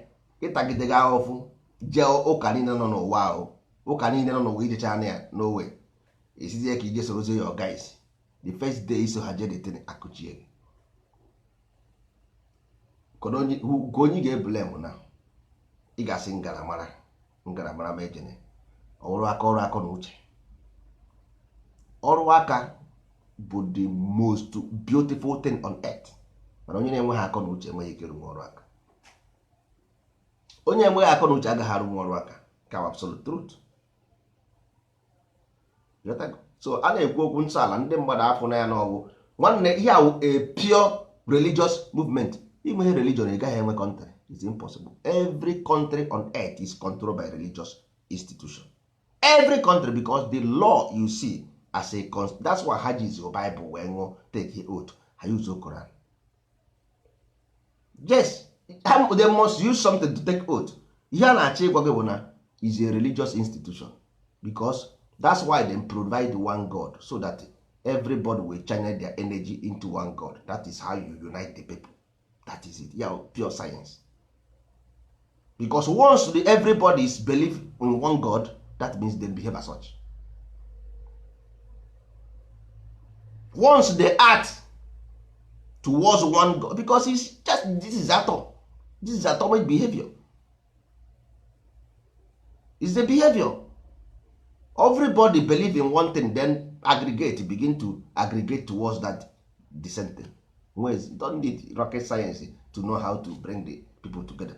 Igbo land can never ever be together as long as they believe in this nonsense ha na-eme. Onye akwurusi ebe, onye ekwurusi ebe, onye ekwurusi ebe. The god of the land is being isolated and destroyed. Even a crumb nonsense, they want to unite. If you like have 20 million conferences, it will not work. Okay, how work? Because you don't have a mind. You must have mind to discuss. You don't have a mind. What are you going to discuss? No mind.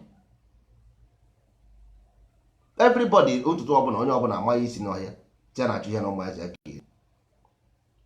Yes, people busy doing nothing. You can never have because these people, our people, we are diluted now because of this movement. So everybody is talking about the movement as if no solution. Christ ga-abịa ọzọ. Christ is coming back. Christ is coming back. When the Christ come, you will not see anything. The Christ will come here and go. Nothing will happen. You got to, so that is because if you want to do something now, nwere ike ị na-achụ nwaanyị na ị na-achụ dị nwaanyị na-achụ mbọsị nweta dị nwaanyị na echekwa ma nweta nwaanyị asef ihe niile ezu oke.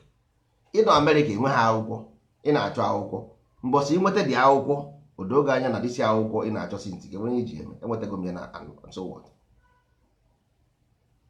So ihe na-eme ndị be anyị na asịkwa this movement asị nwanne inye ha this movement now, next thing they will look for next problem to talk about because nsogbu karịrị anya be ha anya mana this all just to dilute their mind.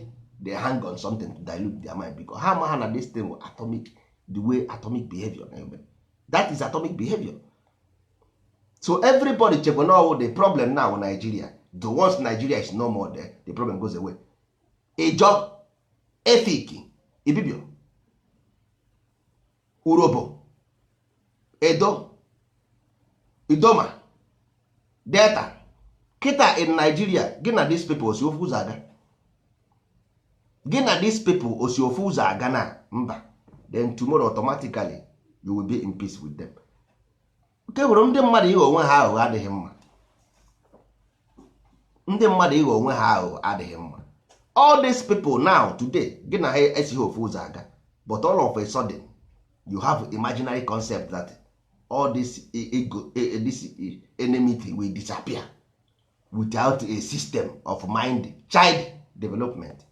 Nwanne ọkwa asị ọkwa ezigbo asị, it will not. Ọ bụghị time ụwa does not work. Ụwa esi ụta ha arụ ọrụ.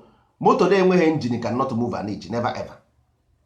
Moto na-enweghị engine enweghị ike move. It can never move because moto enweghị engine. Moto anyị enweghị engine. So nwanne gaa tinye engine na moto unu, go and put engine. Your mind is not working properly. New child must be developed. You must develop a new child, a new mind. Ihe nwere now virus. Whether you like it or not, you will still have the virus. You are the enemy number one of yourself because your brother is your enemy, your sister is your enemy, your wife is your enemy, your uncle is your enemy, everybody is your enemy from your family. So how can you have a decent land if all of you are his enemy within yourself? Listen, as you go to your village and eat 2-3 places, really na 2-3 places in your village, you cannot do it. Then who is fooling who? Go in and deceive. Go to your village and eat in your neighbor's house. If you cannot do it, then you are a liar. Go, who are you deceiving? Go in and say, you cannot go to your village and walk freely and live freely. And now you are telling me that all of a sudden all these things will disappear because you have a country for your own. Now one fear never disappear unless you kill the fear. Fear is a process of life. You must destroy fear or fear will destroy you. As long as this fear exists, you can never have a country. Quote me right. Because Nigeria have already the problem of this fear. This fear is not from Nigeria. This fear is within. So how do you remove this fear? Now your village, you don't go because it's a egbu. Your village ha na-eme ọgwụ, ha na-eme ntị, ha na-eme aja. Arụsị na-achụ mmadụ ọsọ, ọgwụ mee nka, ọgwụ emeghe nka. There is deity, there is this, there is that. So this thing will within a communal problem is Igbo problem, ọwụ Nigerian problem. Mmadụ one n'ime unu ga-adị proud go to the village and work freely and eat freely? Mmadụ one n'ime unu? Mmadụ amaghị mmadụ no. So ihe ahụ Nigerian problem, ihe ahụ Igbo problem. Ọ ya ka a na-ekwu ebe a ka nsọ ala bịara, because through nsọ ala all this thing will neutralize the people, ghọta ihe a na-akọ. Onye ọbụla achara onwe ụmụazị ya ewere new concept tinye n'isi ụmụazị ya, because ijiri kwe the same nonsense zụbakwa ụmụazị all rubbish. Mgbe anyị pere mpe anyị nwere playing ground, ama egwuregwu. Kịta na enwere ama egwuregwu na village? No. If you don't have playing kindergarten playground, how do you unify the youth of the society? That's why if you go to West, every community nwere playing ground of the child. Every community, ndị a nwere common sense, anyị enweghị common sense. Every community should have playing ground and they nwee football activities. Ha kwesịrị inwe activities for the young, for the old. For the young, for the old, activities to bring the community together. Ihe are fundamentals. Because of one here, all these atoms, something must bring them together. Because human being is simple atom aggregating. No program, nothing. Aga na village, onye ofu ibe ya ozo, onye ofu ibe ya ozo. Ị ga-afụ onye na-eriju afọ na Lagos nwee ihe niile, na village oyi slippers. Ijụọ ya maka gị na ọsị na-achụ ndị iro egbu onye. Na your own town ị kwesịrị ịdị safe, na your own village ị kwesịrị ịdị safe. Ịbazie na your village na-ezo ezo maka ndị mmadụ eme mara na ị na-eme ọfụma, ebe ị kwesịrị ị na-akpa nganga na-ezo oyibo na village unu. Ọ na village unu ka ị ga-emepụtazie na ị na-ezo ezo, ị gaghị apụta iro izo n'ime ụlọ maka ndị mmadụ emefu gị.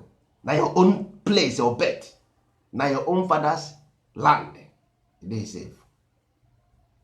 And they want to come from Nigeria and come that place and become a country where you are not safe. How can you be safe, have a country where you dey safe? Yeah? Ọ na-adịrị unu easy. Most of people na-ekwu okwu na this thing, na this radio na-akọ ihe a na-akọ. Most of you enweghị ike na village unu nọrọ not for some 3 months or 4 months or 5 months. Most of unu agaghị eme. Ọ pụta na Facebook or dị n'okpuru bed na-akọchi mmadụ ntị. Most of mmadụ anyị agaghị eme. So why don't you solve these problems? Why na ị enweghị ike solve ya? Talk about them and solve them.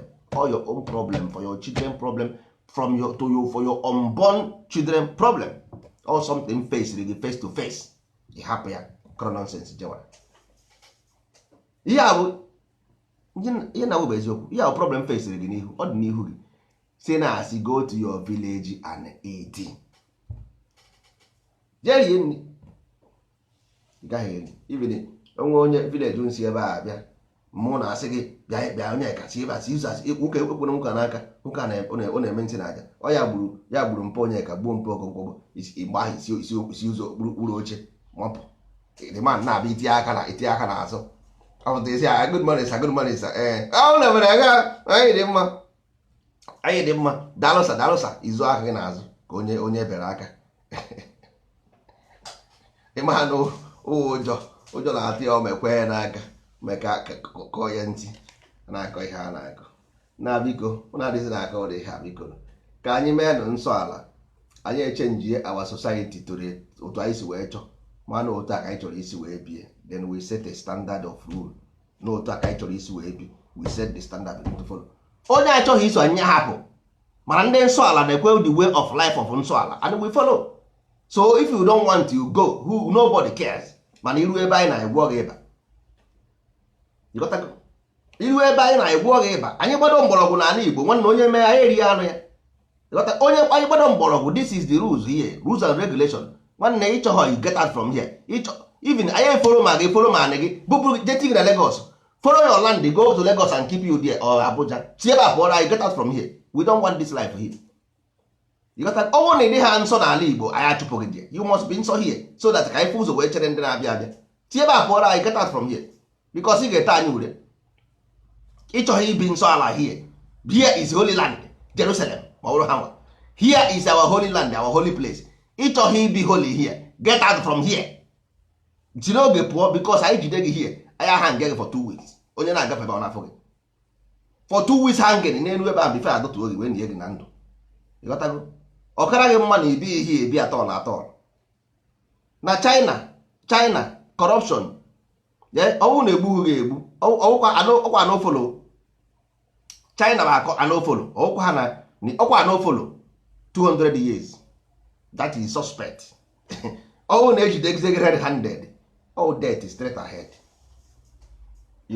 so nke a bụ just ndị gọọmenti nke a our own society nwanne society here because ihe mere anyị ji ata ahụfụ bụ na anyị gbaketere anyị azụ mpụ na aghụghọ oshi na ama here we don't want oshi na ama mpụ na aghụghọ ego nwanne gị dapụ were enye ịghọtago so that ka anyị mara ebe ihe na-eme anyị isi so that ihe ọjọọ mezie anya ya mara onye anyị ga-ata ụta ị na-ata chukwu ụta for a reason ị na-ezu ochi agba ma ata chukwu ụta so ị gaghị atagbu chukwu ụta na olesi ite ịta chukwu ụta na aka gị dị ọcha na-enweghị onye nji nke ya chukwu why did you do this to me then challenge him nke a bụ na oshi ama ịbịa na-ata chukwu ụta mba ọwụ na anyị na-eme nsọ ala ka anyị mee nọ nsọ ala n'ime mmụọ na eziokwu so that anyị chi challenge every enemy in our land ya challenge so anyị chi challenge ihe ọbụla ihe ọjọọ na-eme na be anyị we can challenge ihe ọjọọ na-eme na be anyị dị ụtọ na aka anyị dị ọcha bekasa onye ihe enweghị obu enweghị ọ na-akwafu mana ọgwụgwọ na nke anụnwa oshi na ama nwanne mba aka ya adịghị ya so that ntọala kwadobe ndị na-eme ihe ọjọọ ha kwara pụọ ịkọtago ha kwara pụọ because ọchịchịrị na ife enweghị mmekọ ihe ọjọọ na ihe ọma enweghị mmekọ si ebe a pụọrọ anyị we want to make this land a peaceful place so that we can live here our children will be proud to live here so that ha agaghị emezi migrate to Lagos or to Abuja or to obodo oyibo they will live here in peace and happiness so onye ọbụla ga contrary to this future ya achụpụ ya enye exile Okonkwo of Ụmụọfịa gburu ike mefu na exile so ọwụ nọ na exile kara gị mma go exile but here we don't want evil here nwanne nwudo onye ihe ọma na-asọ nsogbu we begin to develop our land from something that comes from our land ụtabụ ihe ọjọọ ihe ọma na-asọ gị nsogbu mba then ka ewu this what is your problem gịnị bụ nsogbu gị nwanne ụnụ adịghị na-eme otu ahụ otu ma ọ dịghị mma ka ewepụ na aka enwe n'ofe tupu ọwa aka mmadụ ejizi ihe ọjọọ anyị si wepụ aka enwe n'ofe tupu ọwa aka mmadụ aka anyị rụrụ arụ anyị emechugo that is ọwụ na that is ihe ọjọọ na o nwere kọmputa ọ na-eme agbaghị a na-ewepụta ihe ọjọọ ndị mmadụ mere eme ndị be anyị emerụwo bụtụ ahụfụ a nke anyị na-atanụ Ruto na-enweghị ndị a na-ede ihe ọjọọ n'ihu onye ifụziri chọrọ gị na mmadụ na-ekwu okwu ịma ha n'ọwụ ikiri ọma na ọnya kiri ha na-ekwu ọwụ na a na-ede ihe ọjọọ n'ihu na o nwere lesa ọ na-eme mmadụ gafee ozugbo efu ihe ọjọọ o mere ebe ọgba n'ihu ya pịa enwere ndị gaghị ekwe n'aka enwere ndị a ga-eme ha na-aga isi ụzọ nke ọzọ Ruto na amaghazi onye nkịta niile na-eri nsị onye isi ya bụrụ n'ọnụ wee sị na nkịta na-eri nsị amaghazi na ndị nwere nwanne the condition anyị nọ today nwere ihe m kara ịkọrọ ụnụ mana agaghị m akọ ya ịkọtago bụ ka ọ dịghị mma ịdazi mma mmadụ ito onwe ure n'igwe mmadụ ọ na ọ bụghị ya nwere akụkọ mma akọrọ ụnụ ihe mere ndị Igbo ji wee na-anọdụ ebe ha nọ taa ihe na-eme ndị Igbo taa somebody is responsible for it ọ mmadụ medị responsible for ahụfụ ndị Igbo na-ata today unu ama na enwere mgbe Igbo land na-egro 40% per annum fastest growing economy on this earth. Do you know that? ị ma na enwere mgbe Igbo land growing 40% per annum fastest growing economy on earth. Evidence to prove, written evidence, ọ bụghị imagination. Do you know that? ị ma na enwere mgbe Igbo people can never ever take something now belong to them, take anything that does not belong to them. Igbo man cannot do it as long as you bear the name Igbo. kedu ihe mere edejibe enwe? Somebody must be responsible for it. Somebody must be accountable for it. Ọ naghị anọkọta ihe ọjọọ a na-eme asị ka ọ bụ onye ezigbote asị. Ihe ọjọọ can never ever happen just for happening. No. Cause and effect is the principle of everything. You must be your cause of your effect. If not, nwere ihe na-akọmere isi. Anyị na-asị asị. We have grudges, we have hatred, we are vampires. Onye nwe mere anyị ji ebi otu anyị si ebi. Anyị wepụ grudges and vampire and hate, anyị enwe ike iche uche. Think ya, just chee uche. Anyị chee uche, then anyị amara respond to our problem.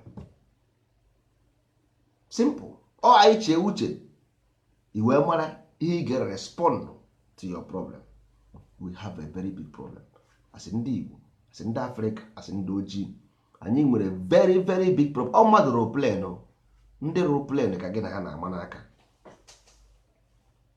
Ịbụ ka plane ahụ ghara ibu, ọ na-efe n'elu, ndị rụrụ ya ka gị na ha na-ama n'aka. Ị na-ama ndị a n'aka, ha chi ikpochapụghị one day. Nri ị na-eri depends on them. They can give you food poison, all of you die in one day. Mmiri ị na-aṅụ dị ha n'aka.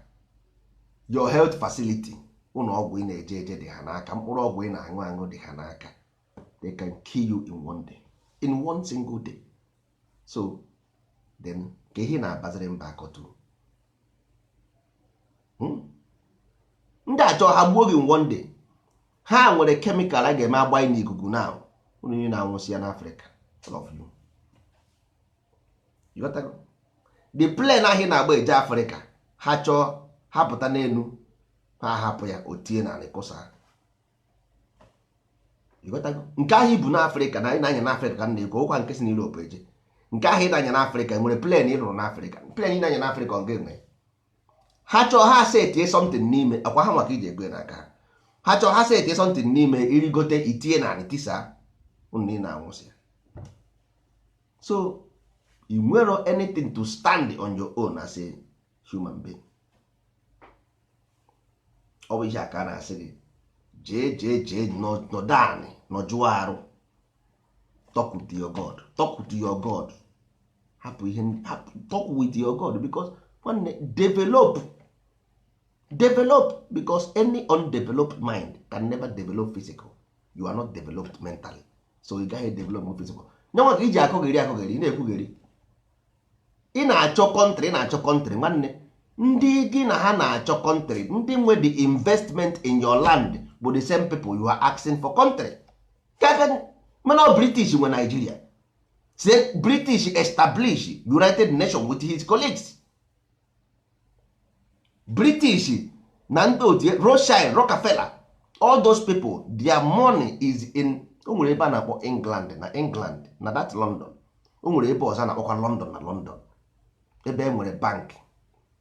This bank wụ onye nkịtị anaghị agadi. Ọwụwụ Swiss bank, nke a another bank again. All these elites ebe ego ha dị. They own every company, ma mining company, ma gold company, ma oil company. All in England, London, outside London, or London, inside London. All ha want to establish all these small country now, from Israel, Australia, all those countries, they create all the whole Caribbeans, they create with their money. You got to go. So ndị ajọ gbagị nkịtị because ha mana ịdị ka ọchịcha ebe ha nọ. That is agbụsị. Ọwụhụ jos ihe ahụ ị na-ekwu ya ụjọs all media propaganda ha dịka a na-emekwe. Igbo ọ bụ na ịtraịrị ịtampa ha 67 then show you iche ha na ịtampa ha gbagị nkịtị ya aja ninja ha ji nnọọ ya gwụọ gị ezigbo ịba. Ha sị ha na-eje Libya, onwere na-ama ha na ha je Libya wepụ Gaddafi gbuo ya ọnwụ. Enwere ihe mere. Ha gara Iraq pịasa ya, enwere ihe mere. Ha gara Syria pịasa ya, enwere ihe mere. So nna akwụsị nonsense ị na-ekwugheri. Ịghọtago? Nke a wụ evidence. This is ihe a wụ evidence ka nna agba gị, ọ bụghị na asị na asị.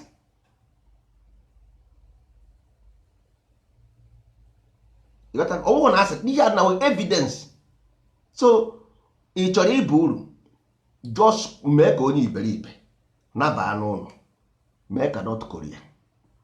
Rụba onwe gị ọsọkwa ya take gị 30 years 40 years 50 years. Get yourself, get your ass. After you get your ass, then you can say now what? Isizie now what? Ọwụ na ọwụghị ya, no, because na ị nwere Facebook, they own it. Facebook iji awa anya ha nwe, Facebook iji abara ha mba akpọghị iyi ha nwe, WhatsApp iji abara ha mba akpọghị iyi ha nwe. All the whole media niile nwere, they own it from A to Z. Media in Nigeria they own because you don't have any satellite. All the telecommunication iji ekwu okwu, they own it. Plane ị na-aba aba, they own. Moto ị na-anya anya, they own. You don't have anything. Then ka ezi ihe mere gị ijizi awa anya ekwu okwu? I don't know.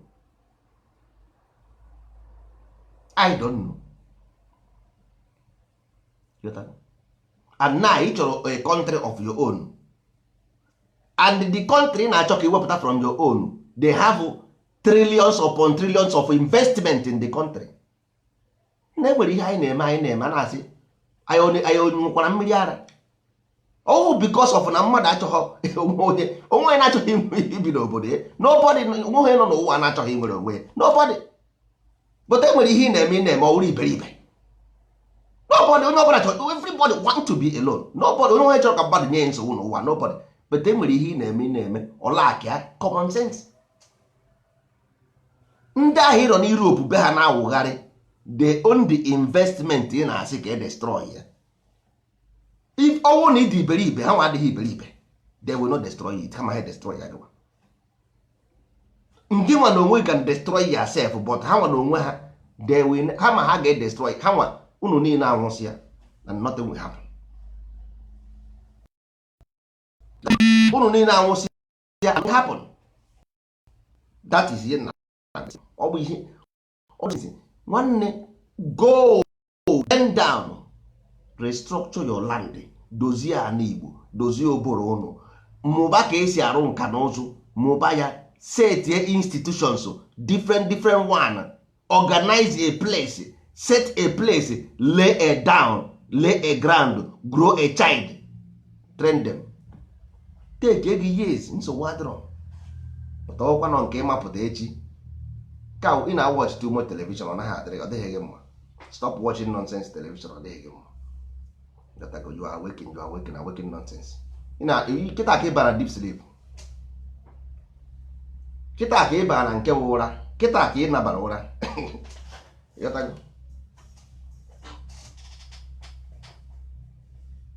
ka ị bara nke bụ ụra, na ka ị nabara kịta na ka ị nabara desi, ị na-agwa ezigbo ụra. She's in the awake, ị na-agwa ezigbo ụra kịta. Anyị nọkọta nnọọ anya na-eme ihe na-enweghị isi. Before nna gị n'ụwa nke nwa bekee, all the whole boundary in Africa nwa bekee created. Then why are you fighting on top of the boundary nwa bekee created? Isn't it smart? Fighting within nwa bekee's boundary, isn't it smart? Ọ dị ka ị ga-destroy nwa bekee's boundary? Do you think so? Ị chere na ị ga-destroy nwa bekee's boundary? Do you think so? Ka onye, who are you? Onye ka ị bụ? Ị ga-destroy nwa bekee's boundary, ị gaghị eme nwunye. Ị gaghị eme nwunye. Ọwụhụ na ịchọ, but you cannot do it. You are incapable of doing it. You are incapable. That is absolute truth. British boundary ka ị chọrọ i-destroy. British boundary, ị gaghị eme nwunye nwanne. Ị gaghị eme nwunye. Ọwụhụ nke a because you are a religious person. You think with lower God, Jesus mind. Ị nwere ike isi God is powerful. With God all this is possible. Ihe a okwu ụmụazị.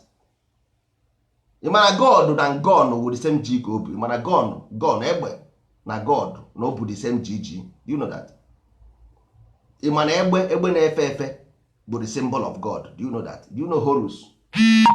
Falcon head, egbe na egbe. Mana ndị Igbo si gị ụzụ na-amaghị akpa ogene nrọ ịgba anya n'ọdụdụ. Ị mara egbe na bụ ofu sound. Ị mara egbe na egbe bụ ofu. So na-agwa gị na God bụ egbe. Ọ na-egbu mmadụ. So ichekwa na God anaghị egbu mmadụ. So onye bụ God ha nwa, who kills? Ọ bụrụ gị nwa, kwa onye nkịtị. So onye dị powerful, God is powerful. I say powerful arm, powerful arm, that is powerful armed, powerful armed. So he na-akpọ God nkịtị nkịtị, iwe onye nkịtị. So God is powerful. So onye dị powerful bụ God, ọ bụrụ onye na-adị impowerful, so ị bụrụ God. So your God is not powerful. Ị gaghị onye nkịtị enweghị ike isi God will do it for me. Yeah, nonsense, because as na the just shall live by faith. Onye nkịtị live by faith. That is simple truth. The just shall live by faith. So iwe onye nkịtị and you live by faith, God no onwe live by God because he's God. That's why I say yes my Lord. If you go to British Parliament, ekwusie or say yes my Lord. Yes. Because ha nwere language they created it. Ha ma ihe o mean. Nke nwa amara ihe bụ God because English word ịghọta ihe. Mara ihe a na-akọ. Ịghọtara.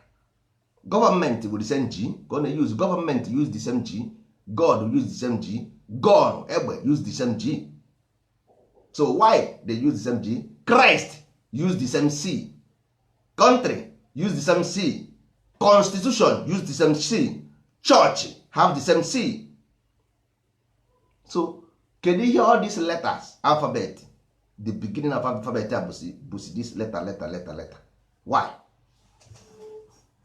Ị na-agba ndị be anyị something osi ebe a bụ osi ebe a bụ osi ebe a bụ osi ebe a na-eme ka ụmụazị ọ dị ike nwere ka onye bụ ihe aka na this earth nwere ike ịganwu against British on their face. No, nobody, because they establish all this country. Ha nwe America, they establish America. Who don't know that na British establish America? Onye na-amaghị Australia, ka onye na-amaghị na British establish Australia. Who don't know? All the Caribbean island, British, French, Germans established them. Who don't know that? Ihe niile na afọ Africa na today, German, British, French, all of them.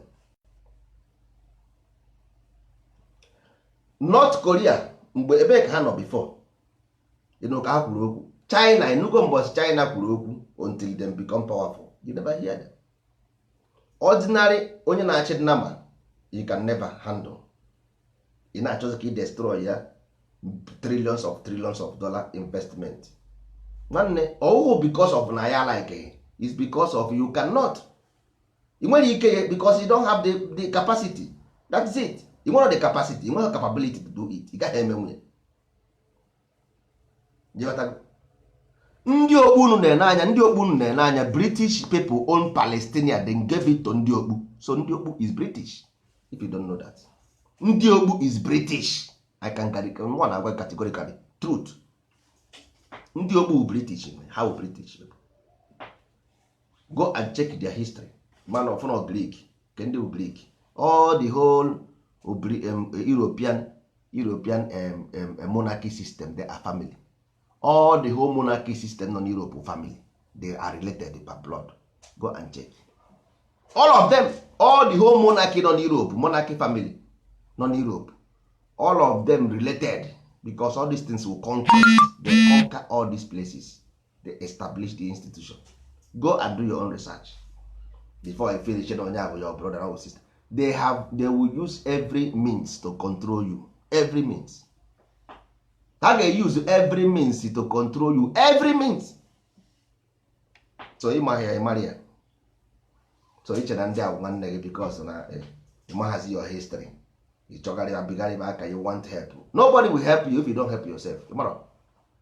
Nobody will help you if you don't help yourself. Nwanne inyeghere onwe gị aka, onwe na-enyere gị aka. So ka mma na iji nnọọ ya nyere onwe gị, achọ ihe ị na-eme onwe gị. Chọọ ihe mere onwe gị. Go and help your. Ọ bụrụ na ị dị capable of helping yourself, then you stop complaining. Enwe onye na-enyere gị aka. Nobody. Iwe onye rijeri ka ewu. They have tagged you the enemy forever and ever, unless you remove yourself from that tag. Ị chọrọ iwepụ onwe gị from the tag. Ọ bụrụ na ọ bụghị ya, atag go gị the enemy. Chinese people resist you. Indian resist you. Pakistan resist you. Nwa bekee resist you. you, even you yourself, you resist yourself, then who will help you? Ka onye ga-ehepụzikwana gị ebe ọ bụ na everybody, because ma why only person na worship somebody who does not look like them is ndị isi ojii. Ihe ochie bụ na it incapable of reasoning, you are helpless and hopeless. That's why people don't, a na-akpọ gị monkey enwe, because common sense is not common. Ọ bụrụ na ya enweghị ike iji aka anyị zuo onwe anyị, ọ bụrụ na ya enweghị ike iji aka anyị zuo onwe anyị, nwanne, ka onye ga-azụ anyị? Who will train us if we cannot train ourselves? Who? Ọ bụrụ na ya train ha onwe anyị, who will train us? O nwere onye ga-etrain anyị unless ma anyị nwere train rụ onwe anyị. If not, nobody. If ọ bụrụ na these people jụrụ anyị ajụ, all of them jụrụ anyị ajụ, ọ bụ asị ị ga go and ask people ndị bi na China, they will tell you they rejected you because ọ bụrụ na because of na black adịghị mma ma ọ dịghị mma. Our behavior, we play incapable, that is it, simple. Anyị na-play incapable. Why don't we play capable? Why? Ihugo ndị China ka ha buru flag si Europeans help me. Ihunugo ndị China ka ha buru flag na-asị Europe help me. Ihunugo ndị Indian ka ha buru flag na-asị Europe help me. Ihunugo ndị Pakistan ya ka ha buru flag na-asị Europe help me. Only ndị isi ojii ga-eburu flag na-asị nwa bekee help me.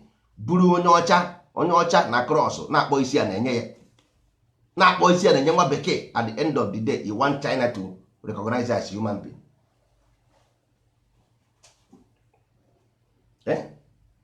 After ka ị kpọsịrị isi anyị nye onye ọcha, ịchọ Indian person to respect black man.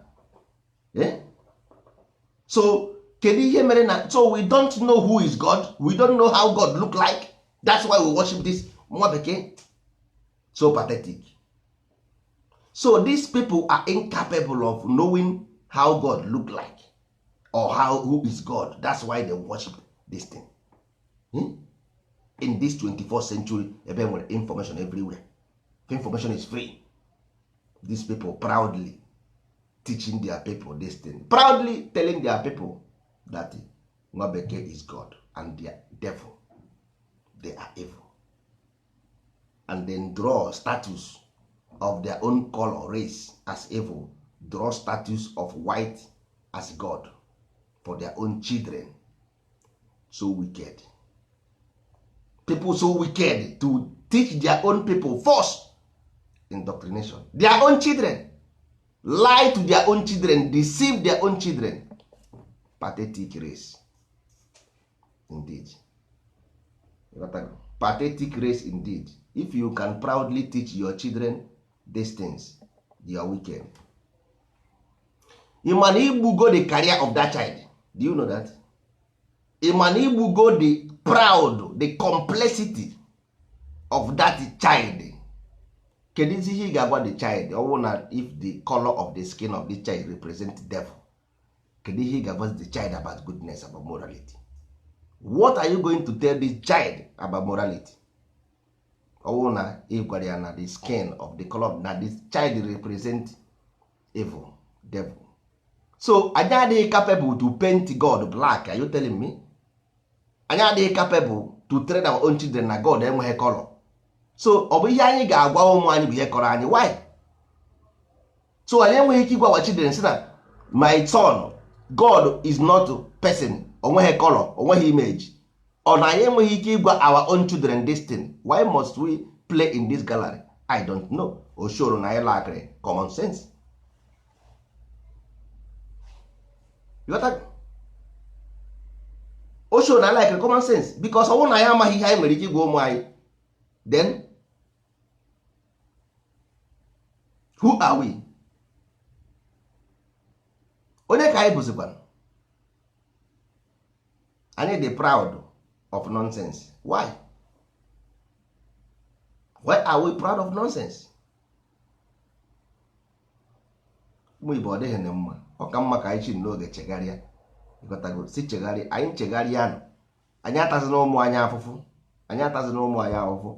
Anyị places na ụmụ anyị na this danger because here have danger of the mind. Here have destruction of their complex. All destruction of their complex because ọ na-anya na mirror ofu onye ọzọ.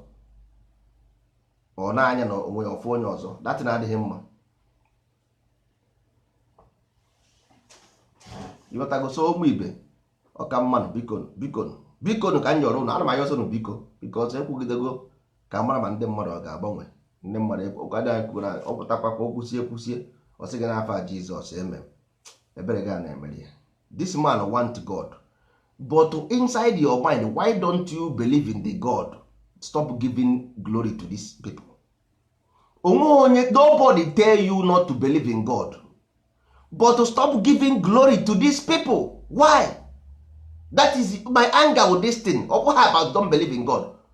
Nobody is trying to remove your belief or your faith, but to look at it, do you think that God of the universe was just a common image in a statue?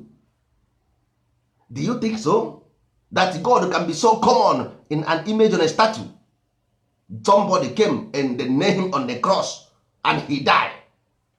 God will commonly name on a cross after creating everything, and ordinary people will kill him on a cross like a rat. And you believe this thing as truth, allegory of movement of the sun and moon and all stars, just to have a culture. Because if not, human being here, we will not have a way of life. That is why we have these things. Simple, nothing more, nothing else. So you believe a mighty creator will be mud on the floor, just like these common allegories of religion. Do you think so? So we as a people enweghị ike inye nwa ụmụ anyị a culture, way of life, so that we can have festivals and celebrate. Do you think so? Nsọ ala ga-eme ya, ndị ndozi ọdịnala ga-eme ya. We are capable of giving ourselves a way of life. If you don't want to believe, it's up to you. If you want to believe, it's up to you. It's your own problem. But ihe mma bụ na me, my generation will not bow to ordinary statue. No, talk less of the statue of the foreign Western imperialism. No, we will not. Agaghị eme ya eme. Is a sin for your own ancestors. Is a sin or a painful thing for your own father that gave birth to you. You got that? So see, hapụ this nonsense. Yeah, nonsense. Abụrụ m ya nonsense. Our mothers are proud worshiping white man, and this same mother want you to do good, want you to progress. How can your mother want you to progress while the mother pray against your ancestor? How can you progress? Yeah, common sense. How progress if your mother pray against your own spirit that gave birth to you, and you ask me you are not progressing? Enweghị ntiri aka na-aga aga, but your mother is every day praying for the spirit of your ancestors to die off. After the children will die, all of the children will begin to die one after the other, and they will ask, why are they dying? Ọkwa ha ji ekpere that nonsense kpegbusie ụmụ ha. Ị na-agba ha something ha anaghị ekwe, ị na-agba ha okwu ha anaghị ekwe. Ọ dịghị ka enwe onye ha na-agba mgba. Nna nwanne, enweghị onye gị na ya na-agba mgba. Nobody is against your belief, nobody is against you. But ihe a na-achọ ịgwa gị bụ open your eyes. Don't watch when you say worship anyị. We are not challenging the Christ. We don't want to be like Christ. We don't want. But ihe anyị na-ekwu bụ you are bringing shame and destruction to your own children, your own family, and the black race entirely. Black race. You na bring curse on your own children, because you gaghị ewere that statue tinye na your house praying for statues, ordinary stone, ordinary stick, ordinary plywood. You are praying and giving faith that this plywood or plywood where did I cross this plywood, ordinary plastic will solve your problems because on our church, because it's white man, and this man will solve your problem. Not only that, after that you pray that all your ancestor spirit, this is spirit of your ancestors, gave birth to your children, and you condemn them, cast them, ban them, and later you come and say your children are not doing well. obi tight ka m nwude gị njide gị ejide apịa m ga kedu ka mmadụ ga-esi wee na-eme ụdị ma ị na-agba ndebe anyị okwu sef ọ naghị aba ha ntị next thing ị ga-ahụkwu ya na in Jesus tomorrow will be better in Jesus name we pray amen onye ike gwara okwu tata udo oge ya na ndị a ga-akpọrọ ha jee ebe a na-agwọ ndị ara desa ha dị agwọ ha ara because nwanne ihe apụghị ebe mmadụ ga-eje ụna na wechekwa Facebook ị ga-asị mmadụ buru mma isi ha buru mma ha buru mma isi ha buru ụtarị ha buru ụtarị kedu ụdị nonsense ụdatịn otu a ga-esi aka ụka go to Facebook na ihe na-afụzi na m ajụ ihe ọwụ movie ka o nwere ike ọwụrụ movie bụ ihe ahụ ya wụrụkwa movie ya wụrụ movie kedu ka mmadụ ga-esi eburuchi mma n'ụlọ ụka wete mma onye ọbụla bụ mma n'ụlọ ụka asị a na-achọ igbu ekwe spiritual husband na ha nụrụ spiritual husband na mmiri ha ji mma bụ igbu n'ụlọ ụka nwee ndị bụ ụtarị n'ụlọ ụka onye a ga-apịa ụtarị na-asị nwanne ozugbo ihe a nna nna anyị ha mere ka ndị a na-eme ka enwere ihe ọzọ biko mụ aghọtazi ihe ndị a na-eme atọ that's why nsọ ala nwanne absolute nsọ ala enweghịzi ihe ọzọ ị na-akọrọ onwe gị my mother o my father o my brother my sister ha niile ma nsọ ala ka a na-eme nwanne kọrọdatọ sensị pụọ m n'akụkụ nsọ ala ka a na-eme ọwụ nke ha even ha meziri ihe side m sef because ọ na-ebutere m ajọ mmụọ ya gwa ha na datin na-ebute ajọ mmụọ ha bụrụ esi ebe apụọ na ịdị holy ịdị nsọ na na-edi this nonsense around you ha ji move bụrụ datin nonsense inweta picture Jesus Christ na ụmụnọ gị wepụ ya jee weje ya na side ụrụ mmụọ unu nwee weje ya na side nke wepụ ya from your palọ weje ya n'ime ụlọ ya si ya debe ihe a side gị ma ọmị biko ọ jụọ gị esi ya ụta ka your grandfather said dey Simba, go and bring it. You never show me my picture of my grandfather before. Then you show me picture of ancestor of Wabeke. Go and bring my grandfather's picture. Ogwahaga about your grandfather, but not about St. Peter, St. Paul, St. Matthew, St. Michael. But ordinary your father, you don't know your grandfather. The first grandfather, the last one. And I'm joking the Nkembo. And I'm joking the recent the grandfather again. Nna gị mana ọma St. Peter 2000 years ago, St. Michael 2000 years ago, St. Paul 2000 years ago, Christ 2000 years ago. Mana ordinary father gị erubekwe 50 years 80 years grandfather ịmaghị onye ọ bụ. You don't know your grandfather, you don't know your grandmother, you don't know your grandfather, you don't know your grandmother, but ịma St. Peter 2000 years ago ma St. Paul. Na ihe ahụ miseducation of child. After they will come and say na our children are not doing well na ụmụ ya anaghị emewe ọfụma kedu ka ha ga-esi emewe ọfụma kedu ka ha ga-esi emewe ọfụma ebe ọ bụ na anyị ji aka anyị nyụọ ihe na-esi n'obisia ụmụazị anyị pụrụ isi n'aka otu na mmadụ na-akọzi nara si mmụọ ụnụ ma ọ mị asịghị m gị ekpezina ka e hụrụ ihe aba na ebe a desi ya na mụlọ gị na rum gị mama na rum gị ma yawe chabati na chabati when they put that in sebapụ si ya chabati were that in sebapụ kedu you nonsense so ka ọ kara Chukwu abịa ma be from Israel. If you are a Jewish, then Chukwu abịa it should be Yahweh or Elohim.